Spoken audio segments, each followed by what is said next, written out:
Welcome. What's up, everybody? It's your boy, Coach Lee. Happy hump day to you. Man, it's Wednesday night. It's the parlay perspective. Got to give my boys kudos. They dusted us off and did us wrong, man. Well, let's get it.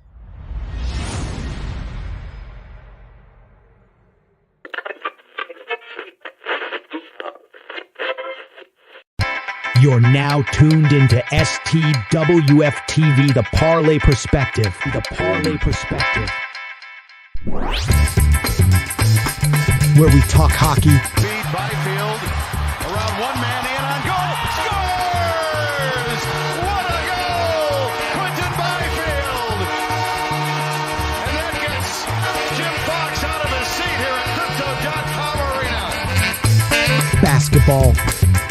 To take matters into his own hands, Van Horn. Now, you got to get the team from Surge here. With the snap and the facial. Oh, my gosh. Throw it down, Kobe. Football. Oh, my God. Oh, my God. Oh, my God. Oh, my goodness. Oh, my God. Wilson's going to lob one, and somehow, some way, Paul Richardson comes up with the ball. Cuts upfield. Hurdles over a couple of people. Oh my goodness, did you see that? He hit Steve Brown with what looked like a karate kick. Baseball and more. Well, there goes again. Pitch is swung on a miss. Throw to second base is high. They're going to say that Rojas got in the way. It doesn't matter. Sosa tagged him out anyway. That was an amazing catch and tag by Sosa.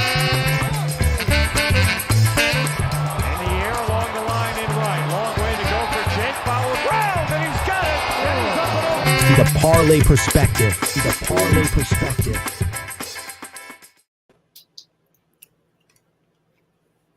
What's up, fella? Yeah.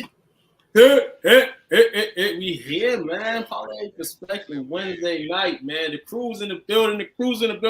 Before we introduce the crew, man, like, share, subscribe. Y'all know what it is, man. Go on Tube, go on Facebook, go on all streaming platforms, man. STWF-TV is where we're at, man. Shout out to everybody who blessedly comes through daily. Show support the crew. Coach in the building. Chili Will! Champion Chili Will! What that? In the building. No.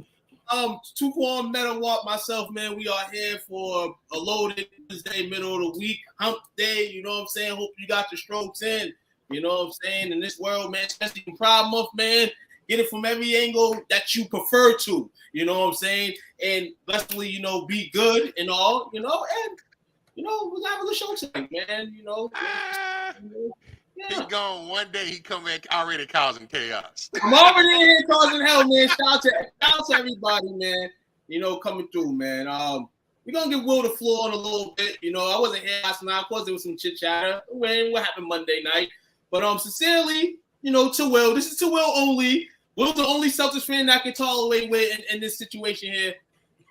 Shout out to the Boston Celtics, 2024 champions. They have shut the big mouth of Tuquan wide up. Season by season, you know what I'm saying? They almost get there. 2022 was kind of what I thought they would get there. They didn't do it. One more chapter for me. This chapter of this book officially ends with a Celtics championship. Shout out to not only the players, people up top, the fans, the city. I was able to experience Game 3 of the watch party. It was a blast. The fan support was definitely in tune this year. You know, we call fair weathers. Hopefully with the sun shining a lot more now, you know what I'm saying, they can break that mold. But all in all, shout out to everybody that played a part in the Celtics championship this year. Why you don't really see it in sports like that a lot no more. So shout out to them, man, for getting Ben at 18, representing high note on the NBA. And the laughter's on the rest of the NBA now. Everyone else on the clock, because our team is legit. Mm-hmm. We're gonna be here. Gonna be here for real, great season, man. Great season. It was a fun season. Anybody trying to hear all that, Craig? Mm-hmm. Hey, y'all handle y'all business, man. Yeah, absolutely. Parade's on Friday. Parade's on Friday. Projected 1 million people supposed to be there in tune. I was just telling Coach a few moments ago that, you know, got to get to Boston early at least Even if I'm 3 hours early for my shift, man, it's gonna be crazy down there. Playing accordingly, everybody. It's the only day worse than Marathon Monday. It's a parade. It's a parade, absolutely. Listen here, Are you on the parade, Will? Nah, I done did so many parades, but I'm not even like it's whatever. I'll be happy that everybody out there, but they don't need me out there, man. Like men are done now. We just win title time. It was fun when I was leaving school to go to the Patriots parades. That's when we had fun. Like that's when those count. But as a grown man, you got stuff to do. Like, you messing up my stuff. I used to be at the parade like, yo, these grown men. I used to be at the parade like these grown men are a little weird. Like they should probably just go home or go to work. Really. So I can't now then be one of them guys. So fair enough. Shout out to the Dallas Mavericks too, man, on the low part for making the NBA Finals appearance. We've seen in years prior that the Western Conference, by means of strength, it may be tougher than the East, but teams don't get in a situation where they make it twice in a row over there. So shout out to that team for getting there. It's going to be a high climb for them to possibly get back next year. I've been hearing ramblings of that.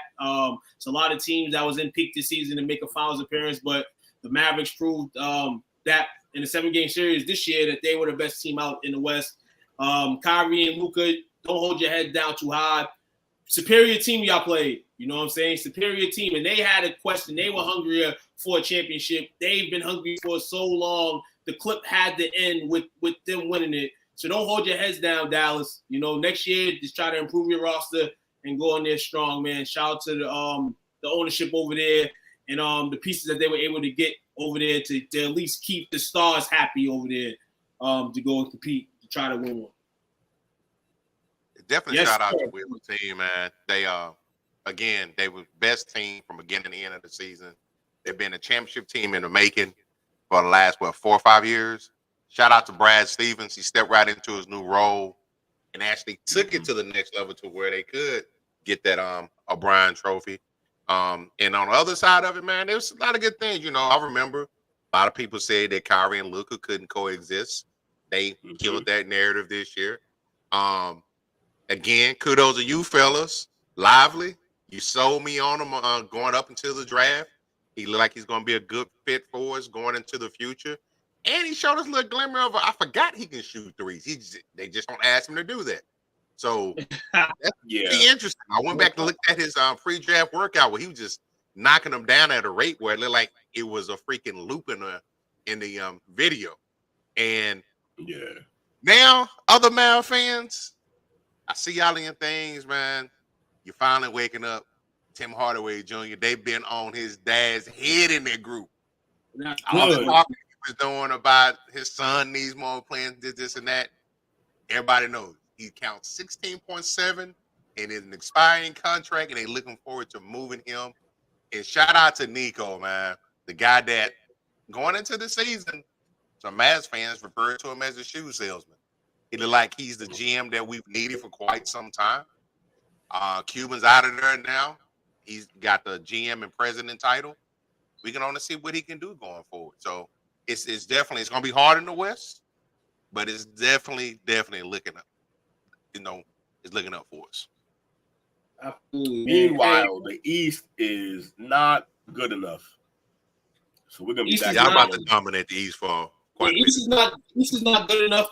We'll see what teams can shake up. Obviously, teams are going to shake up a bit now, you know, to try to at least be in contention to try to win 1 or 2 games for the Celtics, because it seemed like teams couldn't win no more than 1 in this postseason.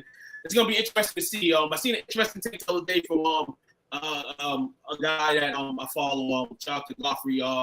He said the team that may be able to even try to compete is at a little peak, and that's just saying a lot. Maybe the Orlando Magic. But Magic to get who? We see the Orlando Magic. No, this in general. Let's kind of like how teams like building. Oh, they coming. Hi. Nobody right now. Hi, how you doing? How you doing? Dale, I'm gonna answer this for you one more time too in regards to the in-season tournament. Now, the end of the tournament for other fans of Laker country was a milestone. For me, it wasn't a milestone. I told the fellas from day one, don't hang that up. Doesn't mean nothing. Didn't care for any of the games. Didn't mean nothing because what we went through April, May, and June, those are the most important parts of the NBA season, and we wasn't part of that. We was part of the first little portion, but not much. It's going to matter for a team next year like the Celtics who win the championship this year. If they can win the in-season tournament next year, that'll be good on the other half of them because it'll be a full year of great success. But ultimately, everybody in the league wants to win an NBA championship. Nobody cares about the play-in. I don't. That's about it. Yeah, he knows. He was just messing with you. No, I answered the question, man. You know what I'm saying? Now and again, man. The Bucks look like they may be too old. Yeah, they've been Miami, you got some durability questions. Cleveland, weird chemistry over there. Wait. What's their identity? Indiana, a lot of promise. But Carlisle's an ass. So he can be his own worst enemy at times. And I think, the Knicks, I think they probably, I'm not saying they're going to win because they haven't won since I was in diapers, but they got a nice core over there to at least that make team it. That team competed this year and then in the playoffs without Randall. So I look forward to them being a top 4 team in the East next year. Yeah. Absolutely, man. I think it's going to be you slugging it out for the next 2 to 3 years. And whatever the Pacers decide to do. Because that team definitely get my guy's money. I see he's about to get the max. Siakam. Yeah, Siakam. Yeah. They got to give him. They right now where they at. He's a perfect fit. So. Another way, you got to give him the max. You got it. You're in a situation where you have to give him the max for what their market stretches right now. That's a guy that can go in there and at least go pitch you second fiddle points up to whatever Halliburton gets you. Miami, speaking on Jimmy Butler, potentially he might be in some trade talks, as the offseason goes around. Maybe the Heat reshaped their team. They kind of kept the same team base for a long time. Maybe they go another direction. The Knicks are the team kind of where people used to say the Celtics can play the game of, chill for a bit. It's not their time yet, this and that. Marinate, win championship, and then win multiple. Now they're in a situation to do that. The Knicks right now, they can probably do the same thing, but the GM in the office got to continue to be smart like they've been in the last year and a half, 2 years. They don't have to really gamble everything right now.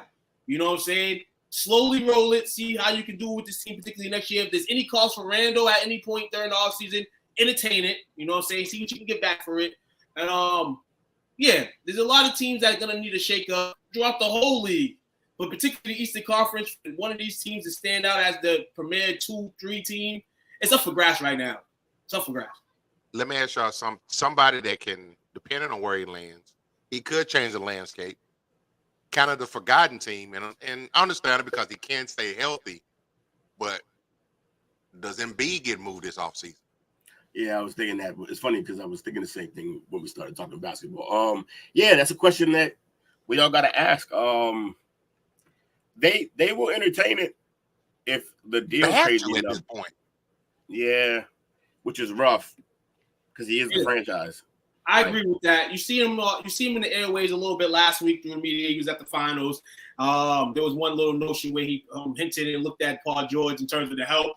You've never heard him be really get really oriented like in the media in the office work in terms of like how you structure the roster. But now he's hitting the stride where you're gonna hear him more in terms of in that department. And if he doesn't kind of get his way, he may be on that in that course where he wants to get traded. Doesn't want to be there no more. You got to maximize his value right now. This is a guy that we mentioned, gets hurt at times. You know what I'm saying? His value is still up there because where he ranks in position. But it's Philly's done everything they could to try to put a team around. Ain't been successful. You got to see what you want to do with guys like Tobias Harris. Anything else, you kind of already messed up that value in terms of that. But some team will probably take them. Another reshape for the team. But how many reshapes can you get when you're in the process and the process already ran out? It's about time that Philly probably lets go of Embiid and tries to kind of they put so much into this team, man. It's like, damn. Want to play a game? What's the game called? It's let's find a team for Embiid. Find a team trade-wise. Trade-wise. Have to have somebody that got asked. Ooh. I got one right off the bat. I don't know how it will fit, but they definitely have the assets for it. What team? OKC. Yeah, that's a good one. Let's They got Buku's draft capital. Yeah, and they also got talent that they need to move. Yep. What's that? Because they're not going to be able to pay it. Is it Fort that's a free agent this year? Yeah. No, actually, Dort's locked up 4 years, it looks like. Okay. So they locked up Dort, which means Giddey's probably going to be gone soon because he's only making $6 million right now. I think probably make a little more than that next year, and then he's going to be due for a much bigger contract, and they're not going to be able to afford it, I don't think. Gotcha. Because they're about to pay. Oh, well, maybe they could. Damn, they might just sign everyone. This team is stacked, y'all. So what would it take? It would take. So we're trying to get Embiid.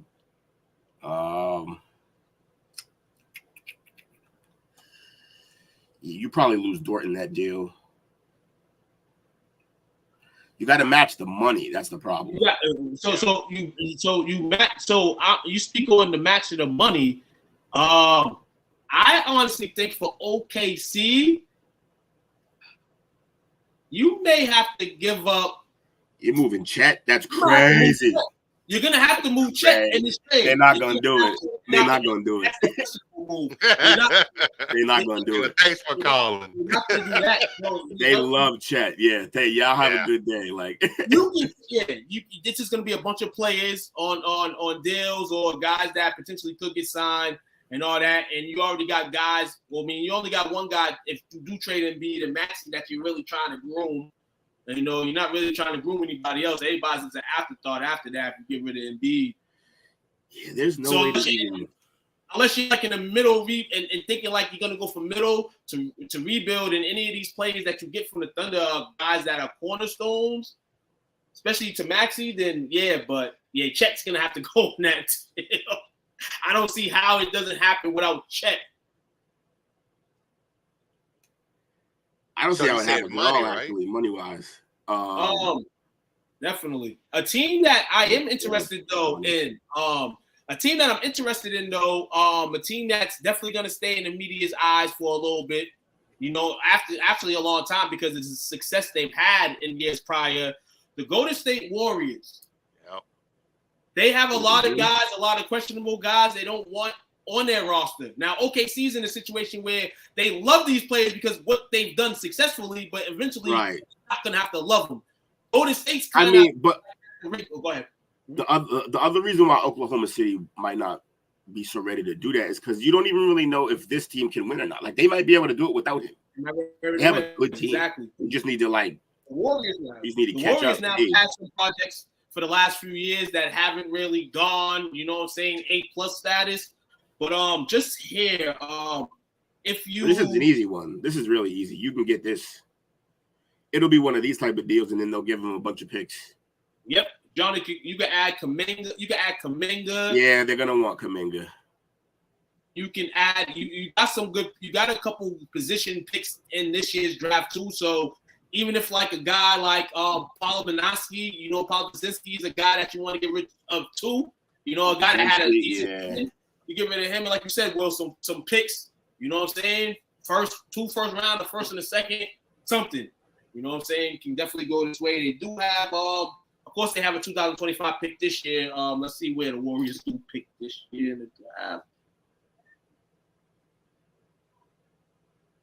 It doesn't let me use picks though. I don't see no picks. Y'all seeing picks? I only see trade exceptions. Oh yeah, well, they only have one pick, 2 picks technically in the draft. They got a late second rounder, and so next year's first round pick would be for Embiid if that was the case here. I mean, the Warriors, yeah, for what they're trying to do with the dynasty, we're trying to keep something intact. This summer, Clay. Speaking of that, man, Clay. Couple. Yeah, no, that the Clay situation is going to be its own problem. Tweets and all that stuff, man. They don't know what. Unfollowing the Warriors organization. Maybe the 76ers. Maybe the 76ers say we'll do you better. We'll keep Kuminga. We'll get rid of Clay. Yeah, they're not gonna want that. They're not gonna want that. No, they want Kuminga. So I mean, Clay can potentially go be signed for some dough. We know Clay's gonna be in the market.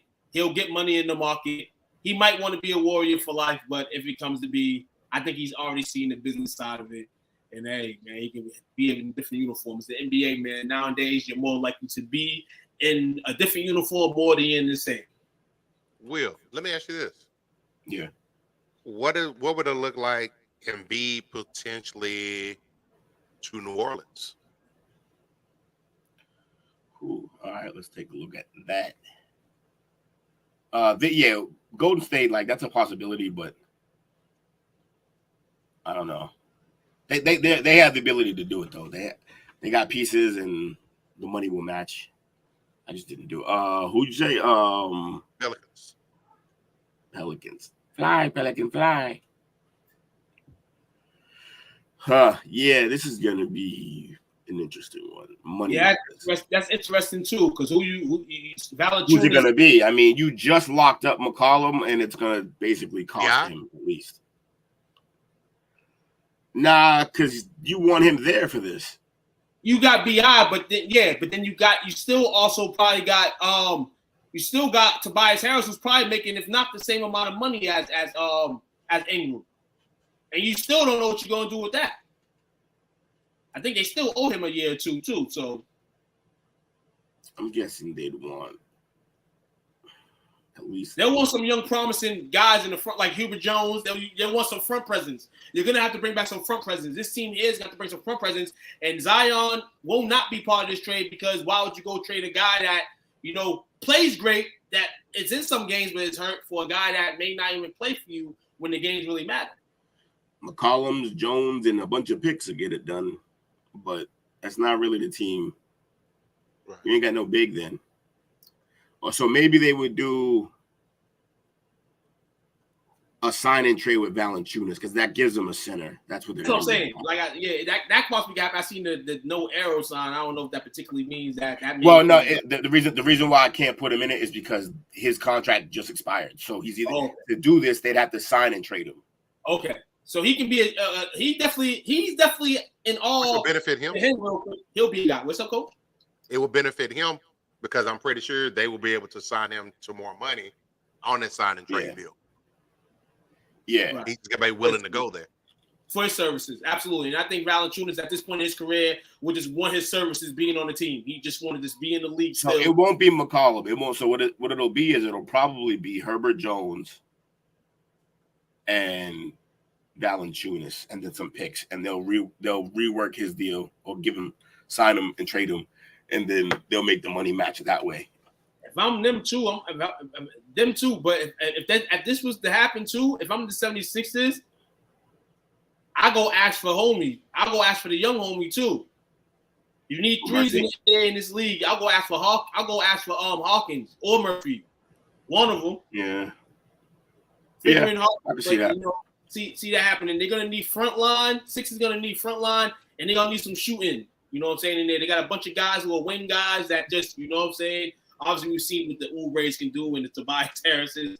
You know what I'm saying? They're definitely going to want somewhat of a young upgrade, if anything, man. But it's interesting. One more team here that I feel, and I just mentioned 5 minutes ago, this team don't have to gamble anything this year if they don't want to. It would be crazy if they do, but if they gamble for this man, Embiid may do it. That's the New York Knicks. Yeah, it was talked about that they could possibly be. He has been linked to that. So that would be probably for Randall. You trade Randall, Mitchell Robinson.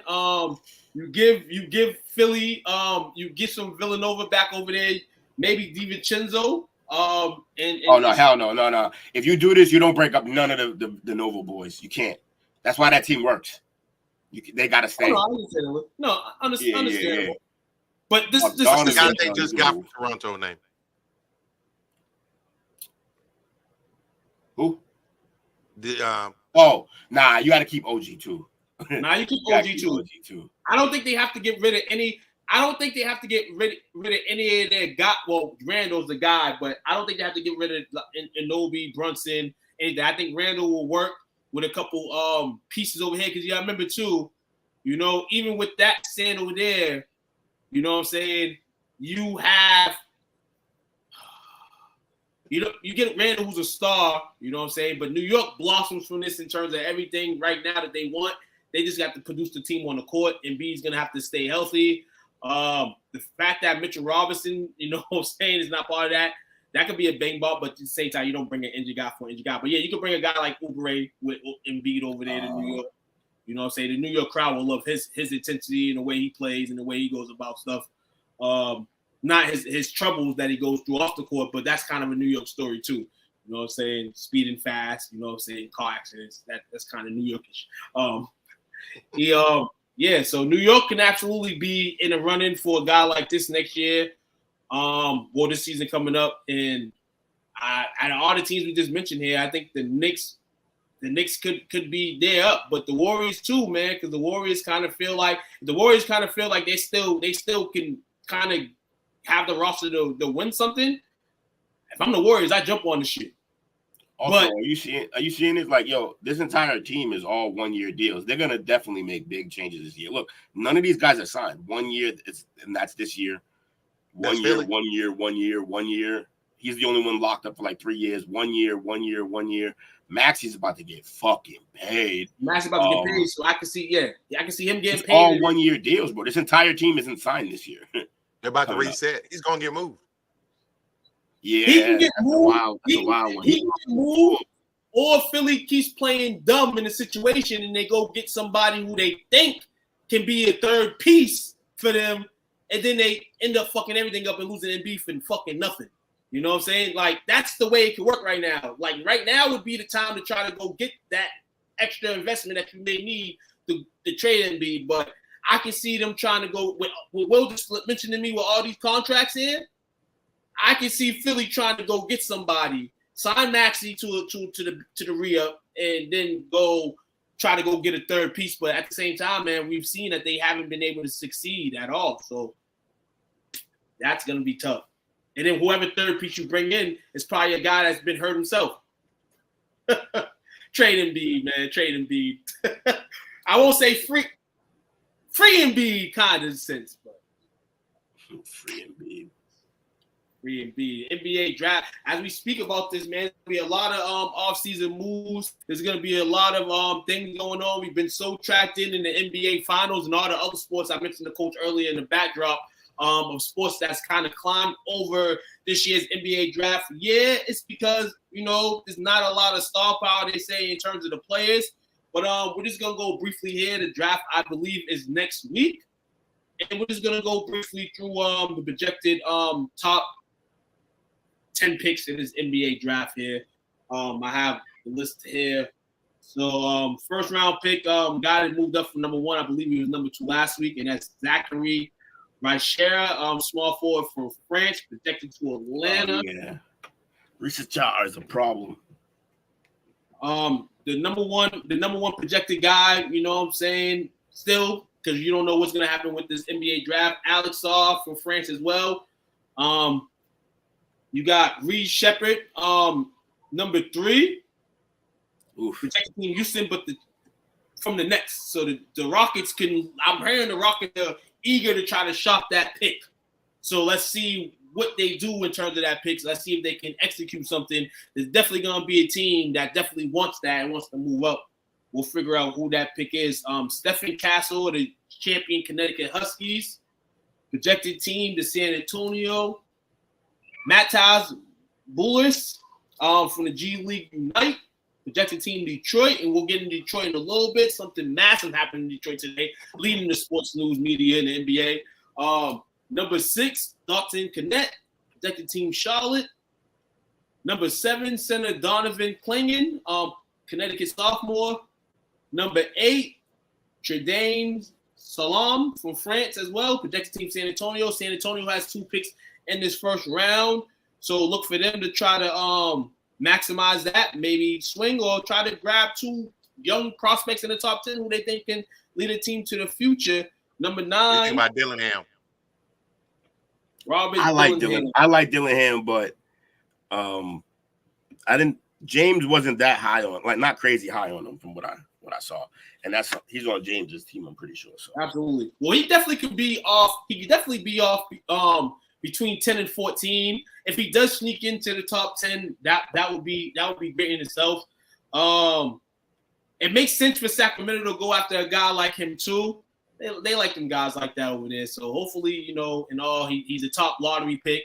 You know what I'm saying? Secure some good money for the for the family. Indeed. He's projected number 13 pick wise. You have number 9 here, Rod Holland of the G League Unite. Projected I like Rod. He's a bucket. Yep, so the bucket over there. So definitely there. Wing size, athleticism, competitiveness, defense, improving offense. He could be one of these guys in the draft that kind of shakes it. I'm just speaking on here. You know what I'm saying? I love the name. I love the Ron Holland. Something about the name. It's a good basketball name.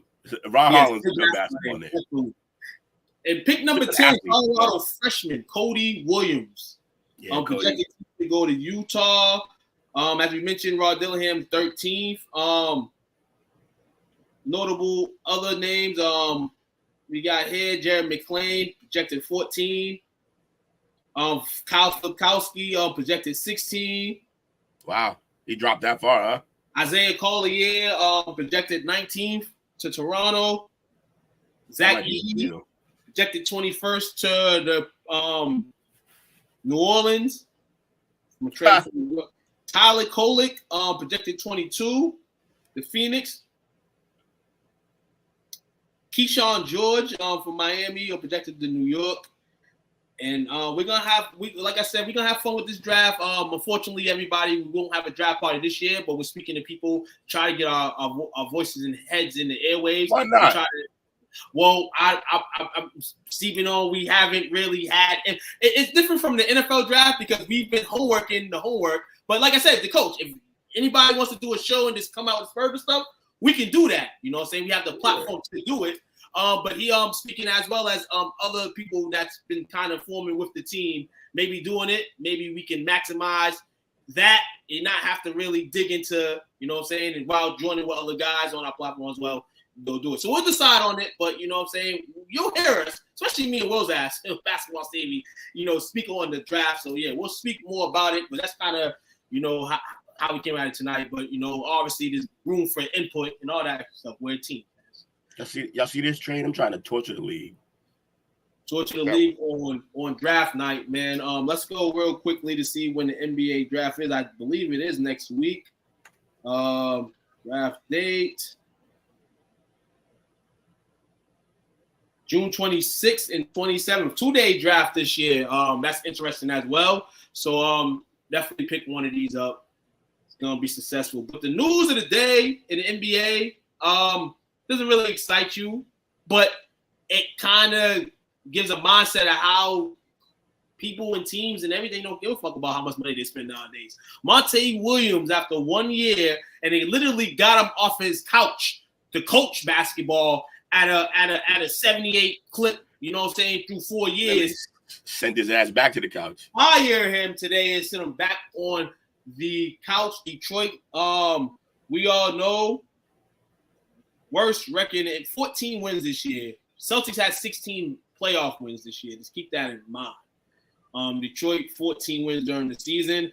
They are left to pay him more than $65 million, not the coach anymore. Tracy Landon, who is the new GM, kind of starting his mode now, getting rid of the coach. Maybe he has somebody in mind that he wants to coach the foreseeable future of the Pistons. Pistons look a lot better on paper than they go out there and play.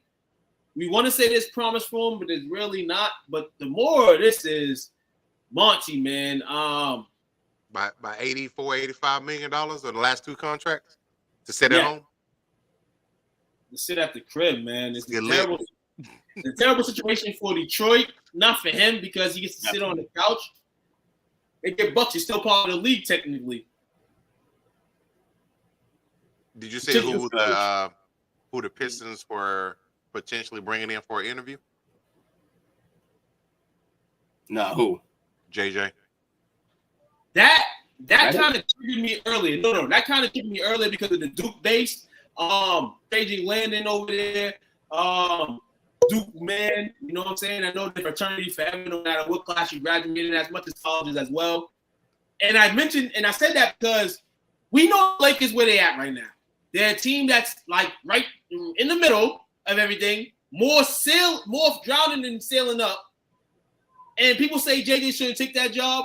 I only say JJ shouldn't take that job because of the headache, obviously, that it brings. I feel like Detroit, they'll bring a headache, but you got a bunch of young guys that a coach should go and try to make great.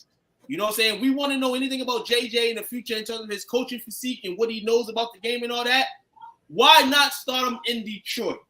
It would be a great markup for him to go over there and say, can you bring your team at least out of the gutter a little bit? Can you bring it from top 5 pick in the league to probably top lottery or top 15, 16? That would be a good move if they did go after him for that reason. Or Washington, you know what I'm saying, who don't have a coach either. Yeah, the Lakers sparking and all this camera clamoring him and LeBron with the same show and all that. But overall, we want Jay to have somewhat of a career as a coach. We don't want him to be a coach killer. I mean, a team that they kill the coach. Sorry. Nah, but I don't think Braun will break him. He's headstrong, man. Look, you gotta remember that's a Coach K kid. That's not just a smart ball player. He got coached hard, so he knows how to take this shit. I think, and he would only have to put up with LeBron for a year or two. How long do you think Braun gonna play? After that, that too. That plays a little bit into what. After that, then it's his team. He get to be the coach of the Lakers in rebuild mode. That's crazy. What'd you tell her about the people sleeping over? It's not a great job though. Coach, I know you would do this trade. Which one? Tim Hardaway. Can y'all not see it? Can y'all see it on the screen? Yeah, I see it. Yeah, Hardaway's the first name on that motherfucker. Absolutely. I made sure to get him gone for you, but also you needed to with the money. Nah, but watch it in. You wouldn't do this? Nah. Wow. Be real with you, coach. You may not want to do it, but I'm telling you right now, man, the West is it may not be superior to the East this year. We see who the champion was, but in order to try to make a peek at the finals again, you have to bring that. You did what you had to do in terms of bringing 1 and 2 to the team and everybody else. But if you can trade these bums right here, and I'm saying bums for him, I am doing that on the fly. Yeah, Coach, the way I see it is this. There's no version, like who else that you could bring in that'll make it that you could beat the Celtics. Like, I'm not trying to brag. I'm just saying, like, that wasn't really a close series. Like, center wasn't a problem, though. It was the perimeter defense that we struggled at. That's fine. But if you had a guy that could put himself, if you had a guy that could put himself out 18 feet and shoot a jumper, this is a different series right here. Yeah, you talk about 28 and like 14. You don't even need defense at that point. What do you do? Lively can get his 10 and 10, and you gotta get rid of Lively. Projected to this, the only thing you don't gotta get rid of Lively.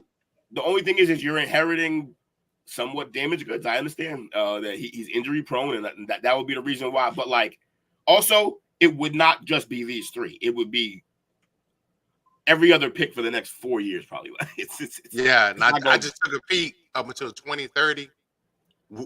This year, we finally are done with the Porzingis trade with New York, and we got I think in 27 and 20. I think 27 is for the Kyrie trade, and I think 26. No, it's 2 more first round picks that they still owe for the next 6 years. If they're back-to-back years, you can't trade them both. But if they're not back-to-back years, they'll both be gone in this trade. I promise. Yeah, man. It's a lot of decisions. Like if you want to get back to that top, yeah, you can take another year and try to reshape your team again. But if you can go get a guy like Embiid, you know, it gives high hopes to the fans that you guys are not just hanging yourselves up on the wall. Oh, we just made a championship. No, you got the feeling now. Luka's got the feeling. Everybody, once they get that feeling, they want to go back again. So as the cornerstone of that team, go get me somebody else, man. That's probably what Luka and them's going to address this summer. No, talk about the summer. May not address it, but it'll be interesting. It'll be interesting to address that and try to get him. I think they'll address it. Nico seemed like he's kind of a mover and a shaker, and he's got the relationships with those players from his time with Nike. Indeed, Coach. There was a version of that trade that Gaffer didn't go, and instead it was Maxey. Wow. And I feel like they no. wouldn't. They would. It was Maxey, but I feel like they wouldn't do that. Like that. Nah. Gafford, we did in a heartbeat. Right. That one you do. Right, I know. And shout out, man, Maxey, you getting beat up, man, by the Mavs fans. For what? They forgot. They just bitching.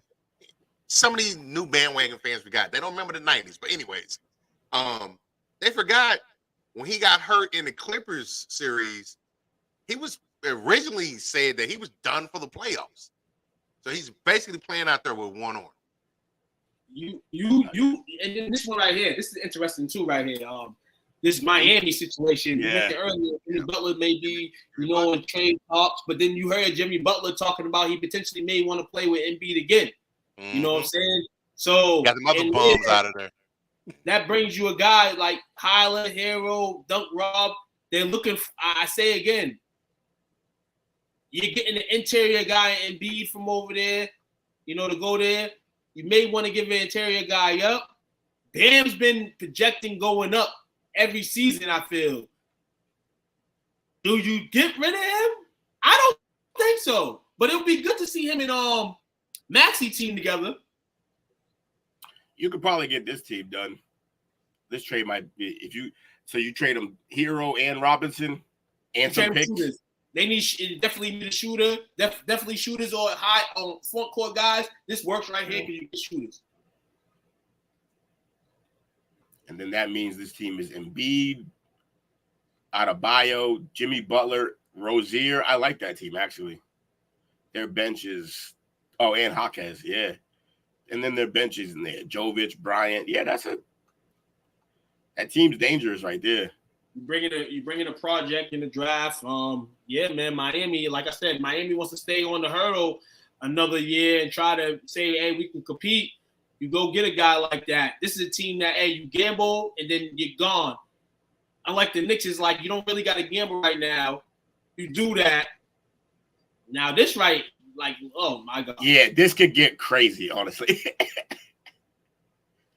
Hold on, let's see. They got because they got a little bit of what you need, and according to the Bucks, they still getting value or gaining value. Like Brook Lopez, Bobby Portis, those guys are obviously going to get older and the game's going to diminish. But right now, this guy rocking value at the all-time high. Wow, this one missed by 300,000. That's it.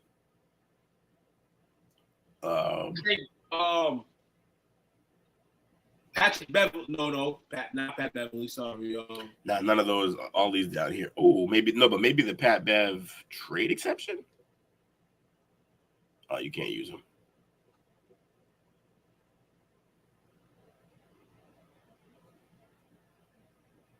It's gonna be an interesting offseason, man. A lot of teams got hit with reality this year, in a sense. And it's gonna get tricky. The Bucks, they're a team that couldn't stall out last year. You know what I'm saying? With everybody who they got, their aging guys. Season goes down. You got year 2, only get older. So Middleton, Lopez, Bokamp, and Green for Embiid, Reed, and Oubre. That's a fucking robbery. They would never do that unless they gave him so many picks to make it worth it. Hey, Chatham, man, on this Wednesday night, man. We are here, man. NBA offseason officially on the way, man. Felt like we was never going to get there. We here. Squad right here. This is a squad. If this happened, Lillard, Oubre, Reed, Lillard. That's crazy. That's Honestly. crazy. You thought you see more. You thought you seen. Listen here. You get Giannis. Can touch the ball a little less. You know what I'm saying? A lot. Both of them. A little bit. Shit. Both bigs. The only problem is those two bigs get in each other's way. That's what I'm saying. Clogging this will probably be like their problem. Like some games in to kind of get that together. You get Embiid off ball more though. You can get him off ball, like sit him out in the corner and let him be there when Giannis is driving, have him in the corner. Yeah, I mean, it could work. Oh, this would be crazy though. Here we go. Now we're having fun, people.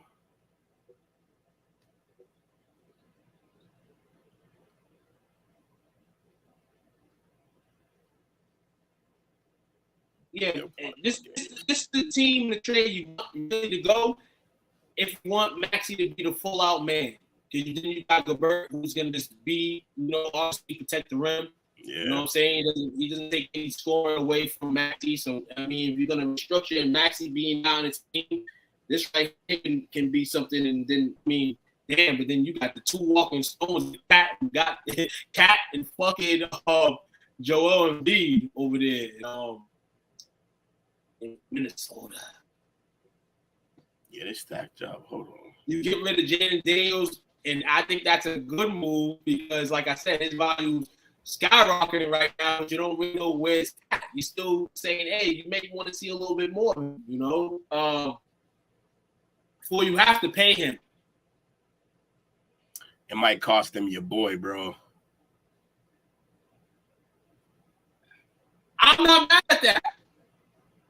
If I'm not mad at that, because you go over there and you get a chance to be. I mean, obviously, you may not be that much of a guy there, but you get a chance to maximize your potential. Yeah, he'll be the starting power forward over there. Mm-hmm. I mean, unless they stick with Tobias, but they could just move Tobias to the 3 and then. Yeah, this would be a fun trade right here. Oubre and Embiid added to Ant Edwards. Yeah, that's problems. And Cat's still gonna be there, so that's a team right there. And Cat won't get in his way because that's fucking Cat's problem. You don't play in the post. He just won't be out there shooting threes like he's Dirk. And even Dirk got in the post. There's somebody up there that want to brawl out. NBA chit chatter, man. Be here, man. Hey, we'll be here all season during the summer, man, trying to get shit, get this shit in, man. Memphis team that I think they want to get better. I do sure think they want to get better after disappointing last year. They want to get back in the fray. Clock. Ooh, first try.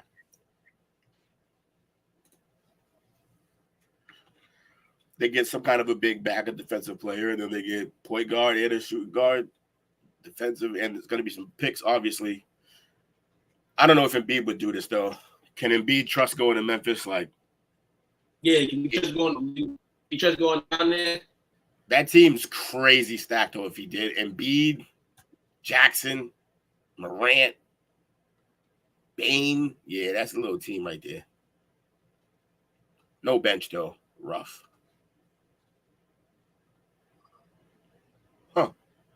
Just some interesting trades, You can continue to run whatever I'm just doing this in the background, y'all. We good out here, man. We gonna get into the ladies game. We're gonna get to the ladies game a little bit WBA style, man. Shout out to the league once again, man. You know what I'm saying? For getting it praise. We gonna say every show. Thank you for everybody for trying to tune some eyes in, get the WBA to praise. But we hate when we hate when people get injured. We hate when people get hurt. You know what I'm saying? No matter the situation. News coming out of LA today. The LA Sparks top pick, Cameron Brink, out potentially for the rest of the season after tearing. Oh no! ACL knee during Tuesday's game against Connecticut Sun. On Wednesday, they announced that she tore the ACL. They will fill upstate in the future, but she will miss the WNBA season, the rest of it in the Paris Olympics, where she was set to play in the 3-on-3 tournament with the team. Number 2 pick. She wrote on Instagram today, "You never think it will happen to you." I said earlier as well, injuries are a bug, man, and it sucks to say, but people catch that bug, and it's unfortunate that it's anybody, But in this case, for the Spoats, man, it's unfortunate that it's her. That does go down.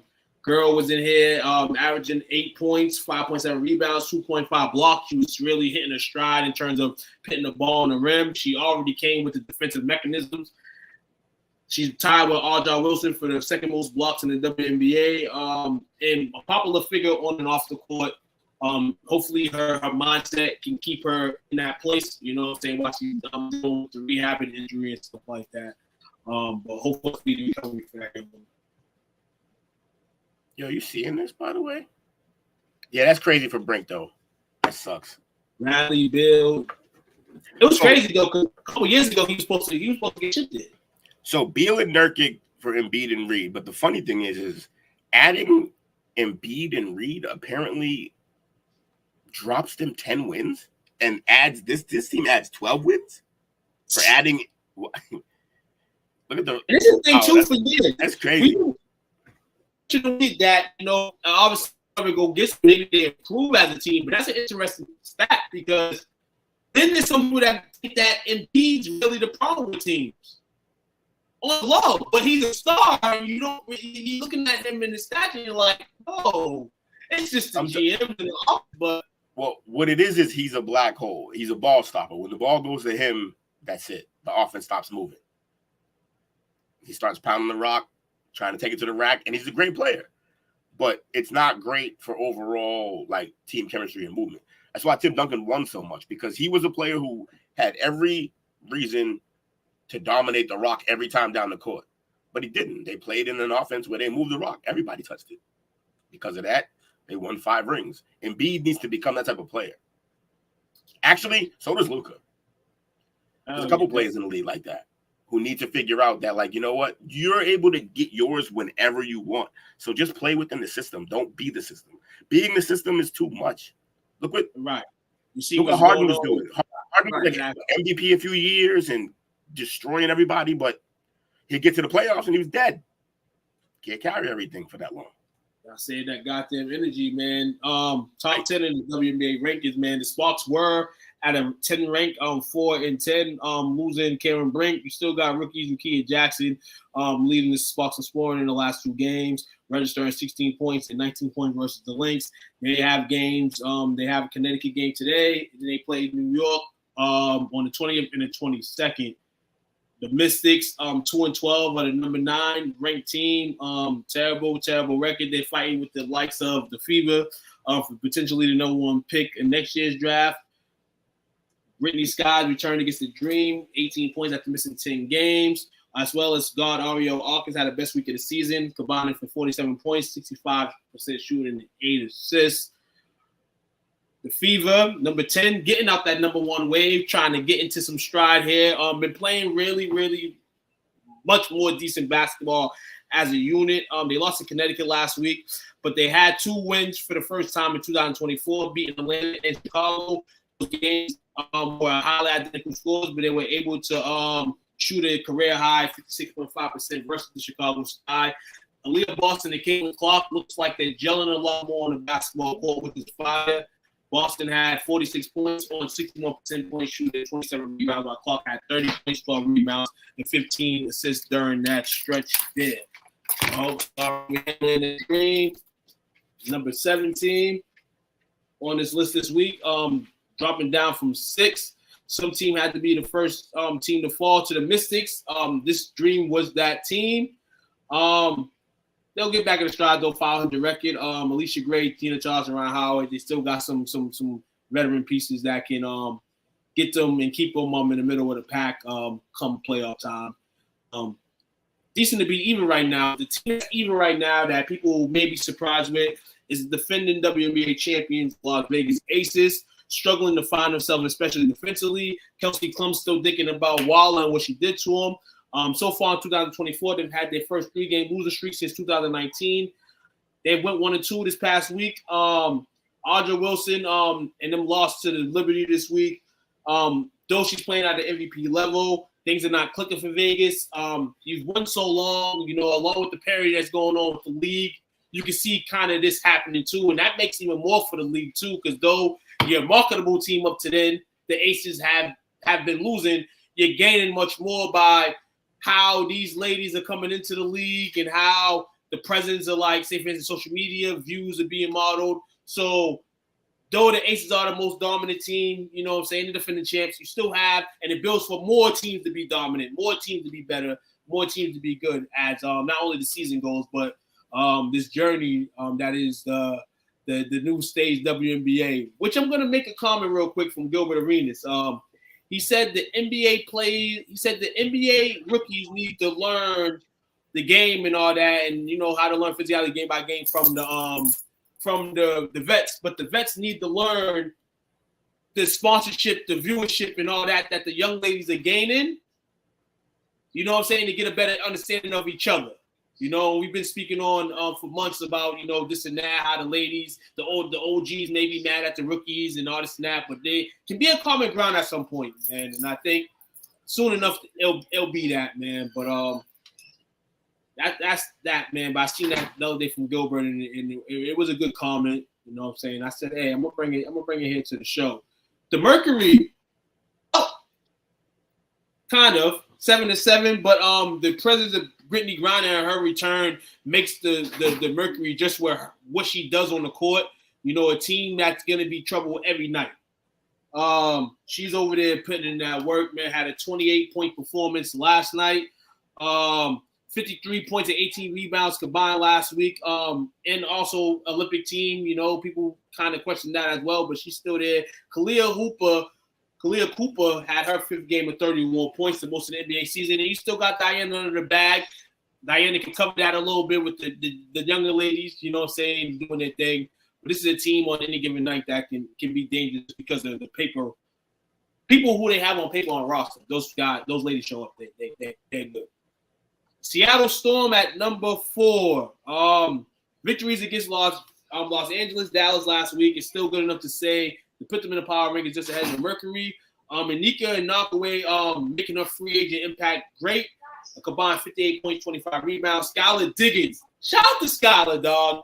She's had a roller coaster of a WNBA career.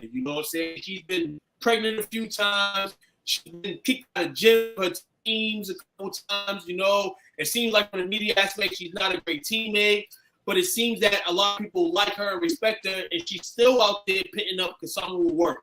A girl that, in my eyes, really not really brought the WNBA in the lights, but she kind of brings that along the line about how she plays. She's too ready to play the game. She goes out there and does her thing, man. She takes the ball real serious, as much as all these girls do. So, want to give a quick shout out to Skylar, man. She's the lefty sensation, and y'all know I love lefty. Number 3, surprisingly, I thought this team would probably slip again. But at 10-3, man, they're looking pretty good, man. That's the Minnesota Lynx. Courtney Williams combined 19 assists last week. The Lynx had the lead in NBA assists with 24.8 points a game. Second in the league in scoring average and scoring defense, man. So Maya Moore, the hangover, possibly over. Got some great talent over there, man, over in Minnesota, man. Shout out to those ladies, man. Keep the tempo rising. 13-1 here, this team. Connecticut Sun still find ways to win. They are intimidating as hell. And I'm going to a Suns game this summer against the Spoats. That should be an interesting one. Actually, if you guys go to Ticketmaster, buy one, get one free of those tickets at the Garden this summer. So try to get one if you can. Bring a friend. Bring an aspiring lady that wants to be a ball player. Bring a ladies ball player. You know what I'm saying? Go out there. Even if you're a male, enjoy it. You know what I'm saying? Go out there because TD Garden hosting WNBA basketball is pretty dope. But the Connecticut Sun representing New England, and that's the New England team right now. people stand up a lot more for them, man, if you ain't doing that, man. This team is really incredible. As I said, they're very intimidating on the court. DeAndre Carrington, Alyssa Thomas, and Rachel Benton, those girls, they go in. They want your head every game. They're like, to me, they play like the team the physical team, the team that you want to be physical on, the good teams, and beat them on night basis like those Detroit Pistons of the 80s. You know what I'm saying? The Detroit in the 2004, the day there, man. They locked defensively in there. And the number one team, riding high, man. I believe a 7 to 8 game win streak, man. And this is the team that lost sadly last year, but looking like they might hoist the WNBA trophy this year. And that is the New York Liberty. They out here. They started the season kind of slow. They're getting into it. Ross is crazy. And Donsu, you got Breonna Stewart. You got Van Sloot, Jaquil Jones. You have great pieces over here. Their 1-5 is probably one of the best in the league in terms of just what they have gifted offensively. This is a team in the East along with the Sun. They'll be battling for years to come. This is going to be the Eastern Large preview in my eyes. Whoever comes out the West is going to be interesting. Can the Aces right now in the middle of the hole get back up there? Are the Lynx for real? Are they fake? Can our Dallas Wings get started here? I'm talking Dallas Wings, the team of the STWF brand. 3-9. They are just struggling right now. We had Tamara. McCowan didn't make the team, correct? Who? Tierra McCowan. She didn't make the team. I think she made the pool. She's taking herself out the pool, so we keep paying attention. There may be a star. There might be a player or two off this team that may take themselves off. We'll look at it, but then that opens the eyes for another story that if the story does come true, we'll be talking about it in a few weeks. Because the player pools will be interesting. Players might get injured. Players might get hurt. Might be some change on that Olympic team, so don't give hope for people that want smelly feet to be part of the team. It could happen. Smelly feet. I'm going to name it Smelly Feet because we're rocking with that because if you hear no sports platform or media platform say it, they got it from us. And I'm going to put that on us. Because nobody thinking that can't. I don't even want to own that one. That's crazy. We are wild. I don't want nothing to do with that one. Hey, yo, would you do this? Would you do this too? It's giving me Bonham for Dwight Howard vibes. But if Joel Embiid not start the season hurt, that's not bad. It's not bad, at all. I wouldn't mind Embiid here, but then to me, honestly, and be real true, I just want us to rebuild.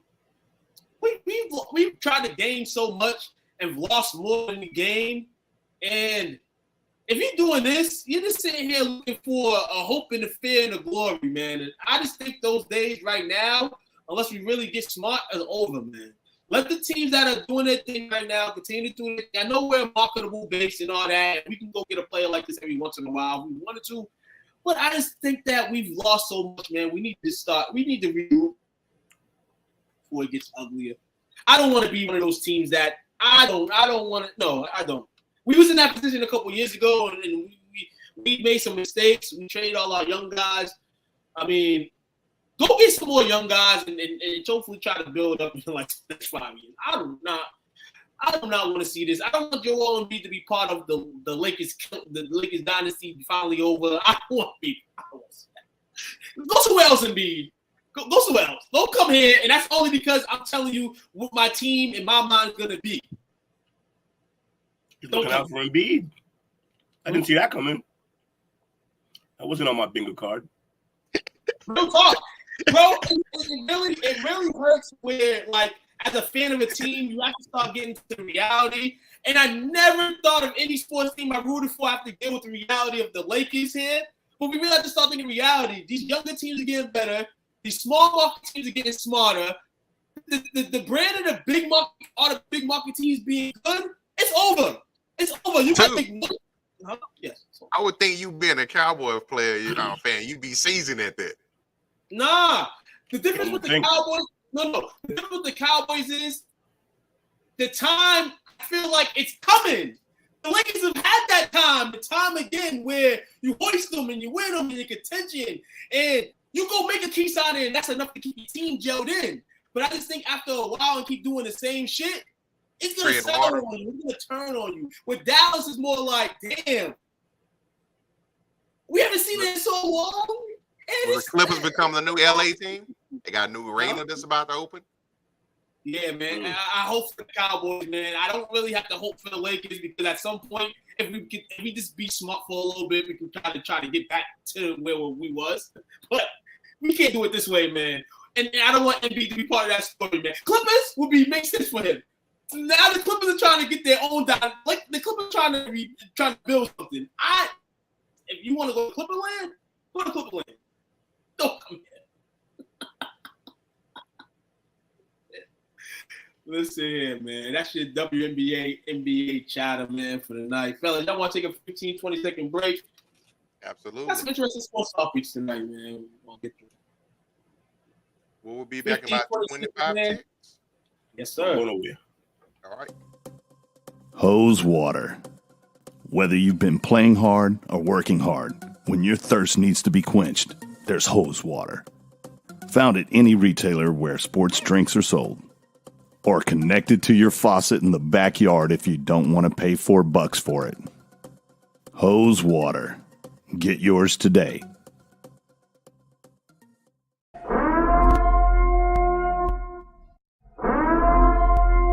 This is an emergency message.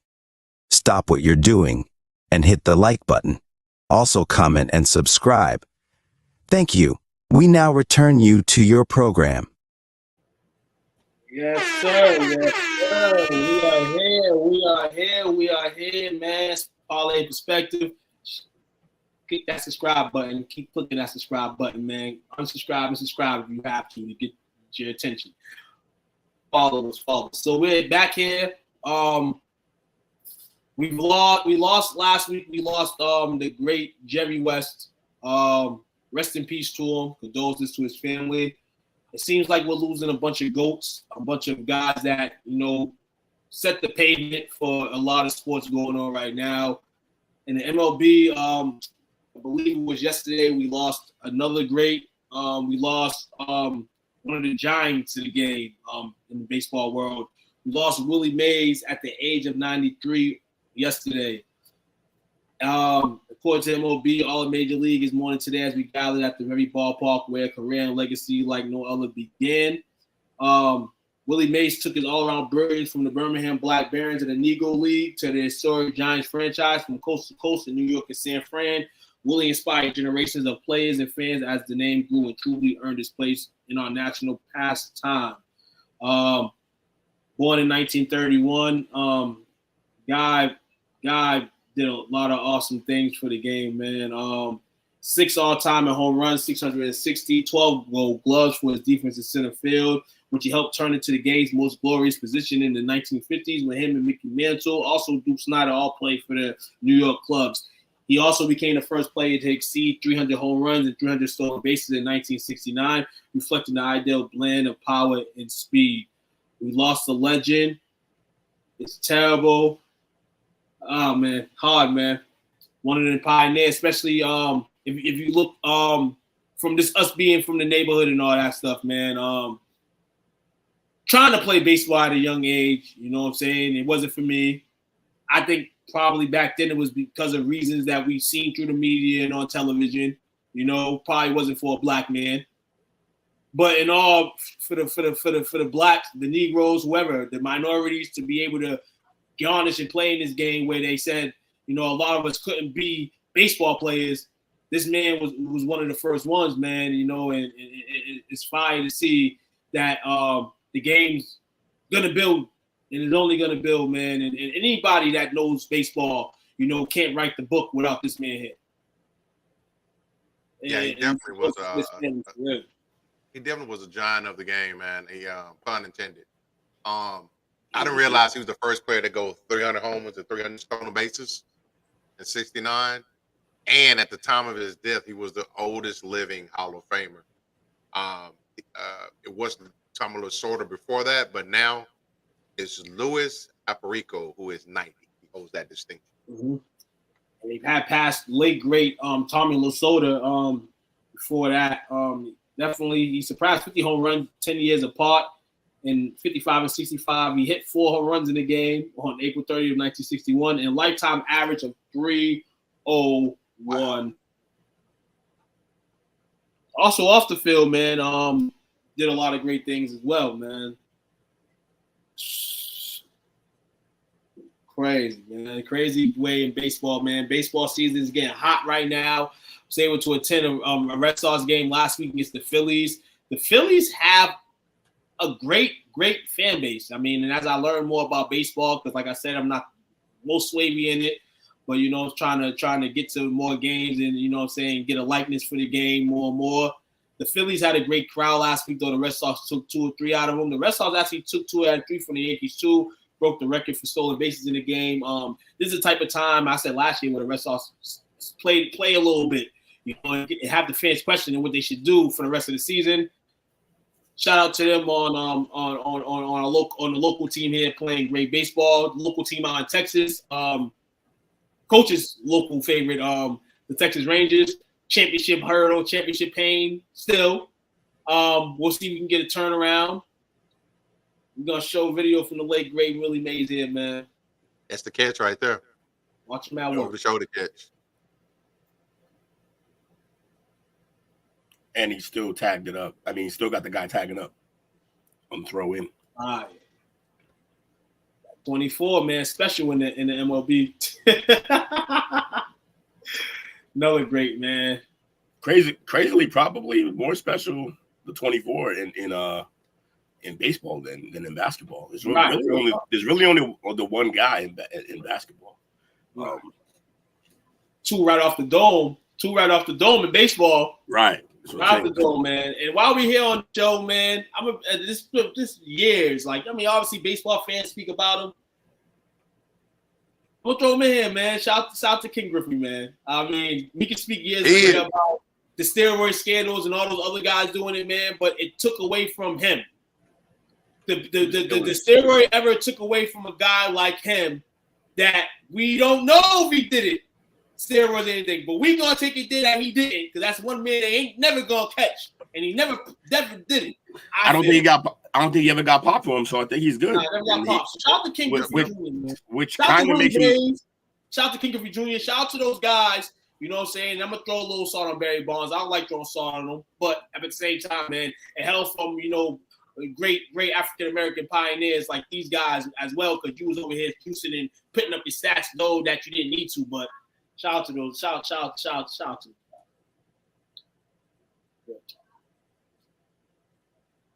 You feel a little baseball. Baseball feels a little different this year since. But for this team right here, this is always the time. No matter what time, they're always jumping into something happens and they lose, which has been like the case for the last 8 to 10 years. And that's the New York Yankees. Found some news today that was interesting. Seen a little bit of chatter last night, but Aaron Judge left the Yankees game last night against the Orioles after being hit by a pitch. Now, CTs and X-rays have came back that they were negative. He got hit by a 94-hour fastball on his left hand, exiting the game a year later. They do have a grip on first place in the AL East right now. Judge is definitely in his mode right now. The Yankees are in a great groove right now. Can't afford to lose this man right now for everything you're trying to build and trying to recreate the legacy that is the New York Yankees. Haven't been much of a legacy forever, though. But do you fellas? He hurt? Yes. He's hurt? Yeah, hurt right now. CT scans were negative, no fracture. Disaster averted. Let's see if he does miss some games. But overall, it's not a season-ending thing. Yankee faithful are probably like, word, we don't need that right now. Especially the way the team is choking the playoffs anyway. Yes, and that's what America's waiting for. America knows that the Yankees are going to try to find some way to slither and choke during this course, man. But go Orioles. The Orioles baseball. The AL East, the Blue Jays have been playing pretty decent since our last report on them, and being the teams in baseball that may have to think about something in about a month or two, but they've kind of given everybody another month to decide on their fate. So shout out to the Blue Jays too. shout out to all these teams over here doing their thing, man. Baseball season in effect right now. It's summertime. The games are gonna get hotter. It's the worst time of year for sports. Everything's gone. Just baseball. I mean, hockey's about to be over. Ball game and watch the NCAA College World Series, as my man Bobby was saying earlier.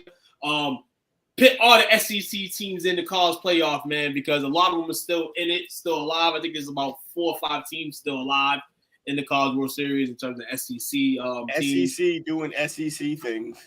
Shout out to Bobby on that news. I seen that earlier. I said, man, I'm gonna throw that in there as a little curveball, man, for the people that's paying attention to the College World Series, just like he is, man.